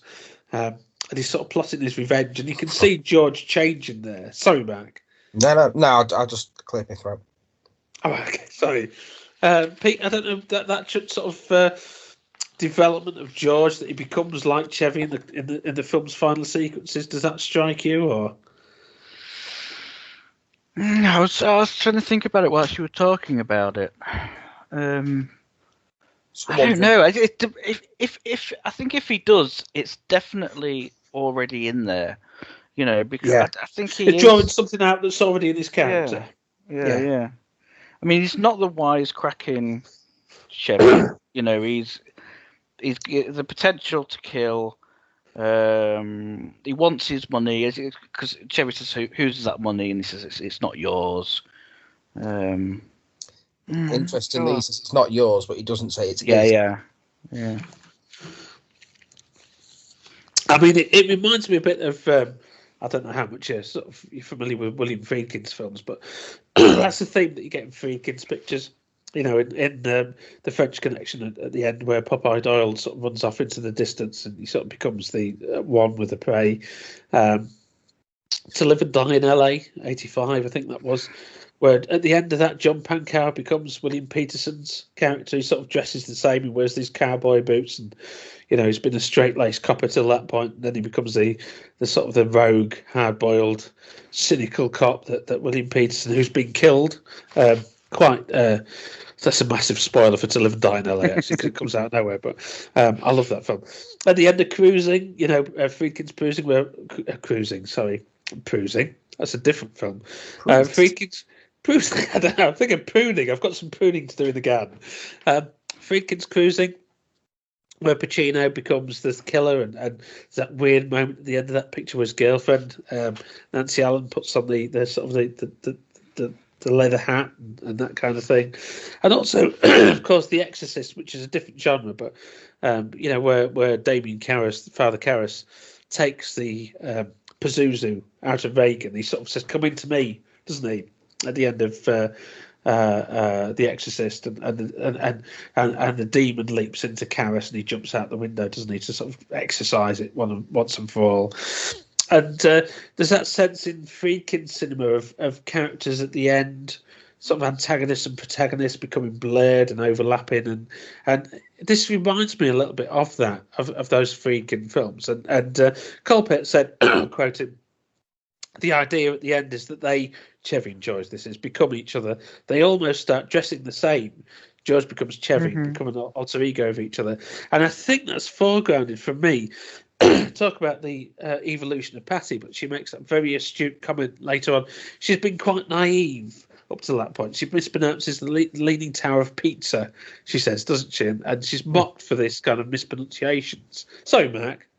No, that just made me chuckle because I laughed at that in the film as well. Yeah, I think that's quite amusing. So. But at the end, she quotes Nietzsche, doesn't she? She says, "He who fights with monsters should take care that he himself does not become a monster," which is, of course, quoted Nietzsche. And she kind of, at that point, she understands that situation far better than these two men. This, as you said, this character that we've seen as quite naive, she's been objectified and subject to ridicule by these male characters, throughout the film. At that point in the film, that's the epiphany, isn't it? That's the moment of epiphany in the narrative, where the themes are stated for us. I mean, what do you think about that sort of reference to Nietzsche? Very on the nose, I think. I mean, not a bad thing. Isn't she reading it off the television as well when it's? She might be, Mark. It's a subtitle. It's like a. I don't think it negates it. Oh no! Yeah, no, it doesn't. No, I'm just saying. I'm trying to remember. The TV show seemed to be. Was it like? It looked like Wheel of Fortune or something, because there's like a grid behind the guy who's saying it. But then I was thinking maybe it's one of those evangelists. Yeah, one of them Christian channels. Yeah. They have, don't they? Well, again, sorry, it's just that's interesting that the wisdom comes from, the television in a motel room sort of thing. Whether it's a TV show, a game show, or a Christian, with all the connotations of Christian television and evangelism and things like that. Yeah, that's where the great wisdom comes from. What's that famous saying? Even a broken clock is right twice a day. Oh yeah. Tells the correct time twice a day. And I think there's that, isn't there?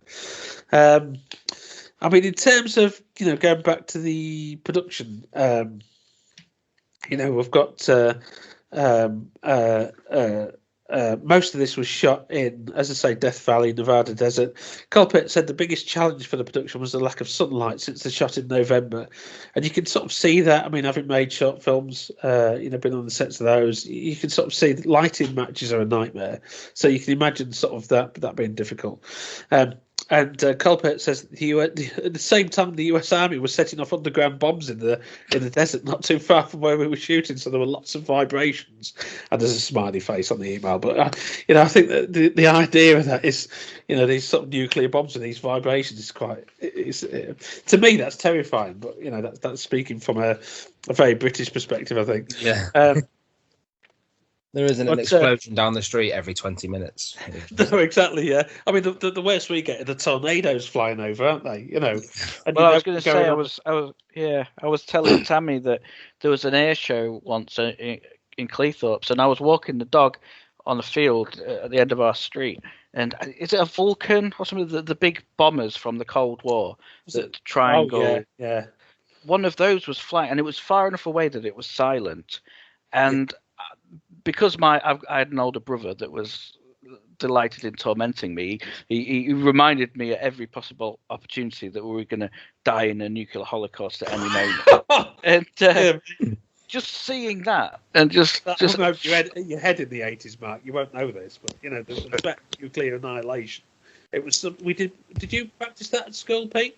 I've read books, I think my brother did, but he passed it on to me. It's a bit like why I like Queen, the band, because it wasn't my generation, but it was my brother's, so it got passed on to me, sort of thing.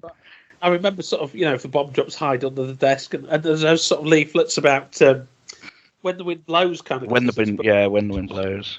Those leaflets. I remember my dad coming back, or my mum coming back from the library. One of these leaflets that says, if the nuclear bomb's going to drop, you can take your door off, paint it white. Put it at a 45-degree angle. I'm paraphrasing, and you'll be safe. You think, the nuclear bomb drops, and I'm not going to be safe. I've seen Threads by that point. Yes. Yeah. Anyway, I made Tammy watch Threads. That was get slightly off topic. Yes. But the idea with nuclear bombs is I was raised in that generation where you were terrified of them. So. Sorry, Pete. You were saying something else, I think, and I massively interrupted you. Yeah, I can't remember now. But I suppose just going briefly back to that thing of the end, and whether they swap places. For me, it was whether they swap places or not. I suppose they are they was always in the same place. I don't know. For me, again, like I said before, it sort of leaves the boys to it. So they're locked in that manly, masculine battle over money or masculine identity or whatever it is, power, ownership, territory, and they're just locked in it. They're like just two dogs they're just facing off over at each other over a bone, and that's it. They're two dogs. So they're one character rather than swapping places. Yeah. There's that moment at the end where Chevy offers to fight George, and he says fisticuffs, and he says a little mano a mano, George. And he says I'll even tie one of my arms behind my back, half a man against a full man. There's that great moment there, which kind of reinforces that, isn't it? It might as well have clucked at him. Sorry, man. It might as well have clucked at him and called him a chicken. That's right, begged at his feet. Yeah. But Colpaert described the film as I say, he said I wasn't too much aware of the neo-noir genre. I saw this more, or he saw it as more of a road film set in the Western landscape, a European's fascination with the West, plus a flair of Sergio Leone. And Sinkovics mentioned Leone as well, but I think for me this reminds me quite a lot of Wim Wenders' Paris, Texas. And again, that's a very European sort of art film, but set in the American West, isn't it? I don't know if you've seen that. Robin Muller's great cinematography in that. It's Robin Muller, isn't it? It's one I think I've vaguely sort of seen, but one that I've always wanted to revisit. Yeah, you should revisit that, Pete. I mean, it's an incredible film. I mean, I like Wenders generally anyway, but this kind of reminds me of Wenders' Paris, Texas, but much more genre oriented. Do you know what I mean? I mean, a key part of Paris, Texas, of course, is the score by Kuda. And I think we've got. I don't know what did you feel about Barry Adamson's music for this? I think I don't know.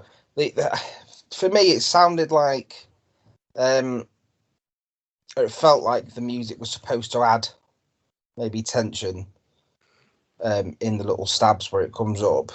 It's quite an avant-garde score, I think, in many ways. Yeah, I think I was listening to maybe an intrusive score. I don't know, when it comes like when them little stabs of music come up.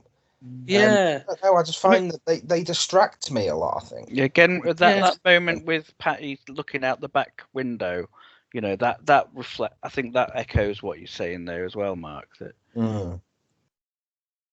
Yeah, I don't know. I didn't find them to be as tension building as what I think they were supposed to be. Yeah, I mean, I was listening to the Adamson score on CD the other day, and it's sort of quite. There's a lot of different motifs in there, and there's sort of a bit of Morricone style sort of music in there. There's sort of an Arabic sort of riff in there. There's these, and Colpaert said that in terms of the score, they sat down with Barry for a few days and discussed the use of the Hammond organ. Which crops up, doesn't it, again, in the picture. You hear the Hammond organ, very distinctive, with Paco de Lucia guitar riffs. And they were very aware of the Morricone scores for the Leone films, but wanted our score to be more sparse in its instrumentation. It reminds me a bit of a stupid comparison, perhaps, I know. It reminds me a little bit of John Cale's music. You know, John Cale from the Velvet Underground, some of his solo stuff afterwards. I do like it. I like that kind of music. You know, Past Life, as I've said previously, I was in an orchestra, so I kind of I get a bit sort of nerdy about music. But I think the score works quite well. I think it's quite evocative. I think, but very. Sort of avant-garde. It's not a typical sort of film score. Do you know what I mean? It's kind of it's like an avant-garde album score, if that makes any sense whatsoever. Probably doesn't, but particularly you've got the use of that cover that by Adamson of these boots were made for walking. Yeah, I did ask. Yeah, and I did ask if that was in the script, and Colpaert said that it was in the script. It was Patty's theme song, and he says that the connection between Patty and that song is that quote, Patty is a quiet survivor that doesn't reveal her moves in contrast of what Chevy reveals. You know, she sort of hides her light under a bushel. Perhaps that'd be a good way of describing it. It was quite biblical. But she doesn't reveal necessarily what her moves are, and at the end, of course, she's got those very distinctive cowboy boots. I'm looking at the poster right now. You know, those very sort of red, florid sort of cowboy boots, which it connects to that, doesn't it? And I often wondered whether that was in the script, and of course, it was that connection there. Which I think that was released as a single, wasn't it? Single, sort of 1991-ish. But you might be too young to remember this, but I think I seem to recall hearing it on Top of the Pops, but I might be wrong. Again, thinking of odd comparisons. It reminded me of Tank Girl, the film. Oh yes, yeah.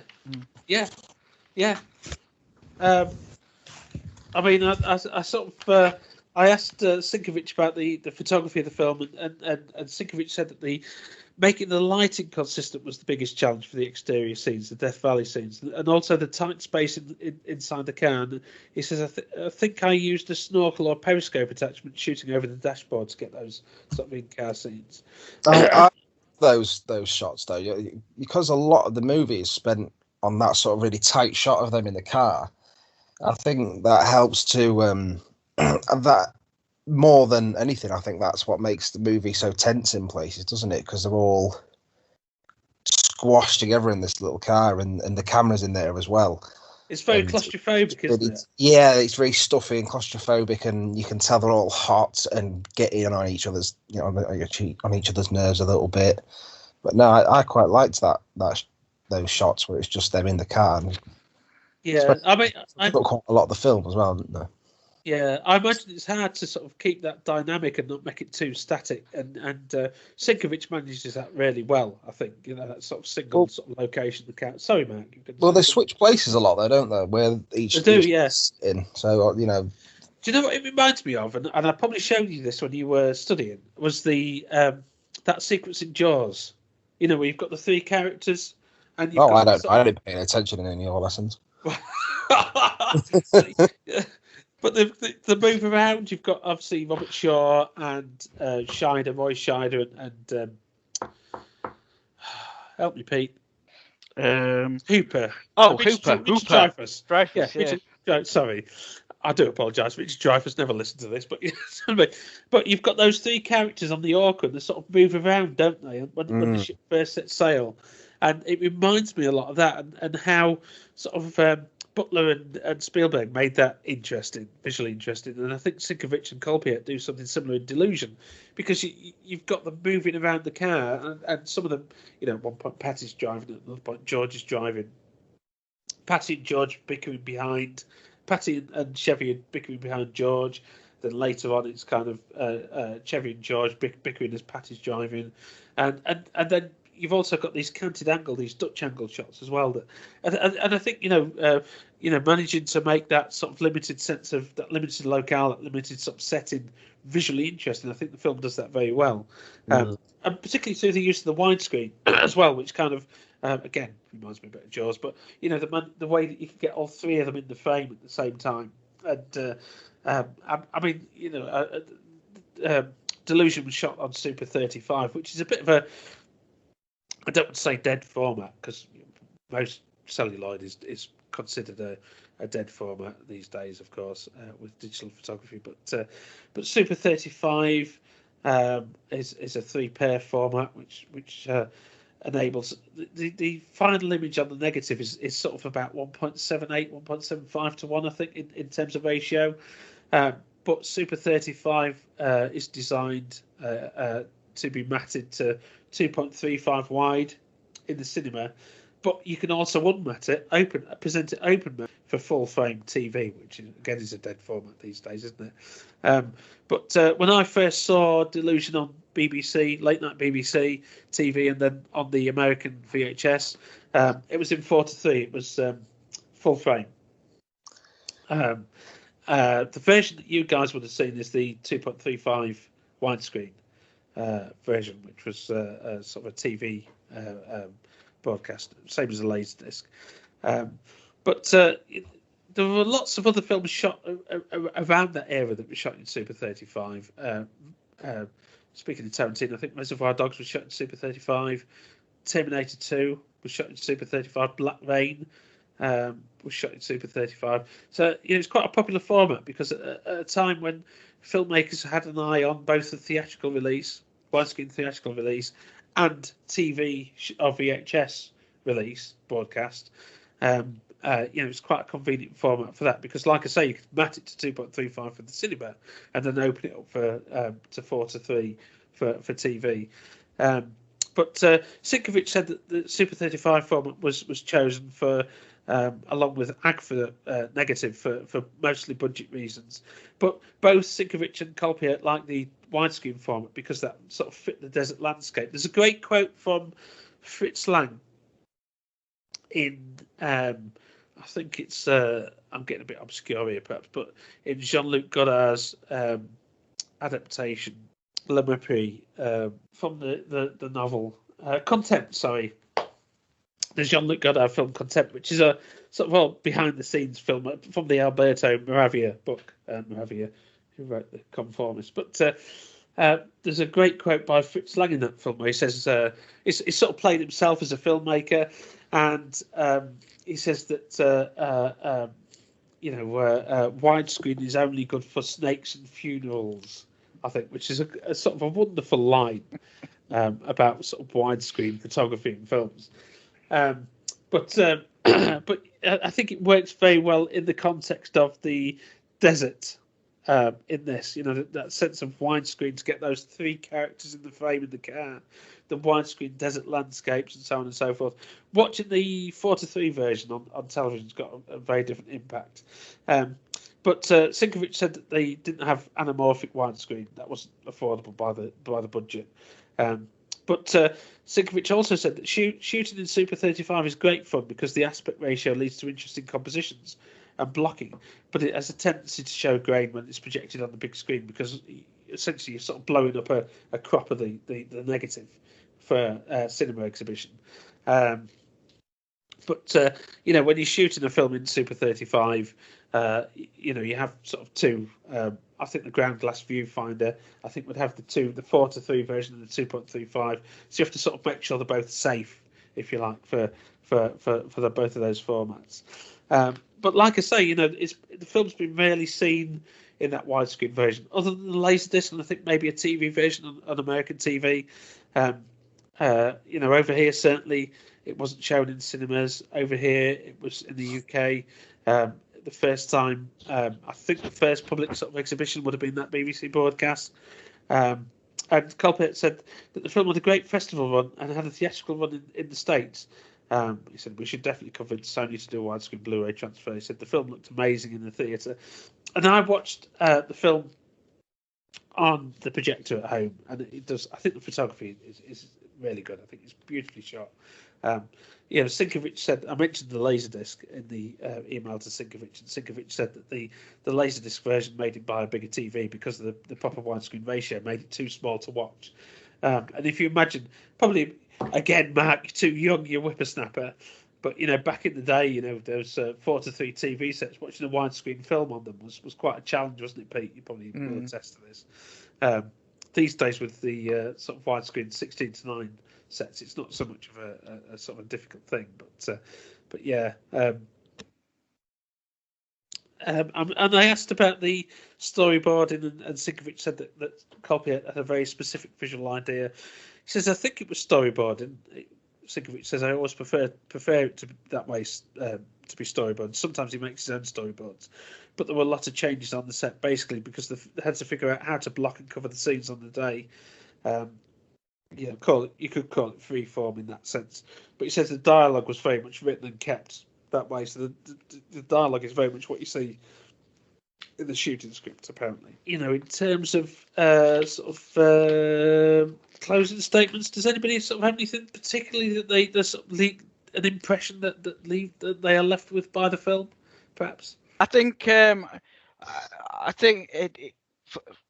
for me it developed really, really strongly, and some of that stuff that you end up learning and you end up experiencing things, I think is great.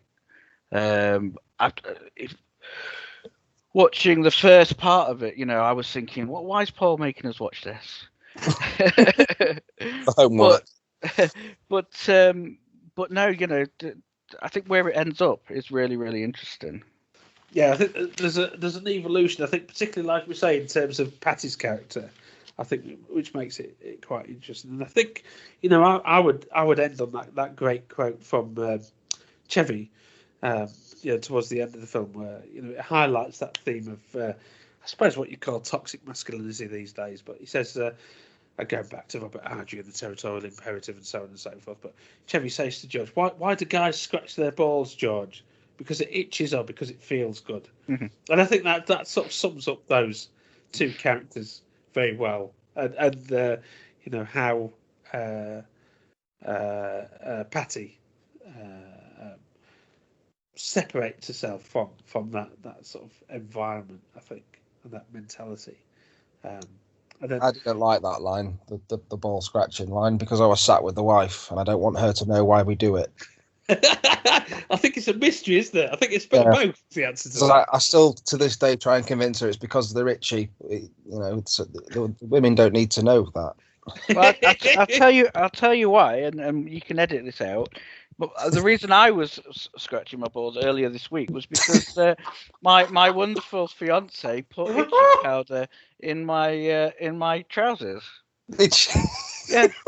I was having a bath and she threw a stink bomb in the bathroom, and then when I got out the bath, she put itching powder in my trousers. You two are certainly made for each other, aren't you? Oh dear me! Do you know what? You remember specific instances of scratching your testicles. I'm not editing that out. That's staying. That's got to be recorded for posterity. So with that, I think we shall say farewell. Yes. Thank you very much. It's good night from him. And it's good night from him. What about me? Yeah, and him as well. And I think we should reiterate sort of thanks to Cal Colpaert and Sinkovics and Allan Kaplan for sort of answering our questions. I think it was very gracious and very much appreciated. I think it's provided a better insight as well to the film that we could have given. Well, I think to be fair as well, like I say, it's an under discussed film. I think there's not a lot of information out there. Sadly, able to find anything. Yeah, sadly, it's barely been released. I mean, I know over here, I know in America it had a theatrical release and it's had a laserdisc and so on. But I think, in my opinion, along with the crew, which I think is equally good, I think it desperately needs some sort of DVD or Blu-ray or even a streaming version would do. Do you know what I mean? I think it's one of those pictures that I'd love to see in because it's so well photographed. I would love to see it in HD. I think in high def. I think it cries out for it, and I think it's a shame that it's not available in any of those formats. But hey ho.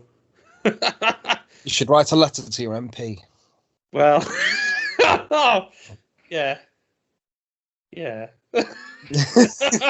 I'll leave it at that. I used to work for her. Oh. Well, we shall. Was that before your time, Pete? I remember you talking about this before, and I think you should definitely leave it there. Yeah, we should leave it there. I should stop the recording. To someone else's MP then. Oh, I don't know.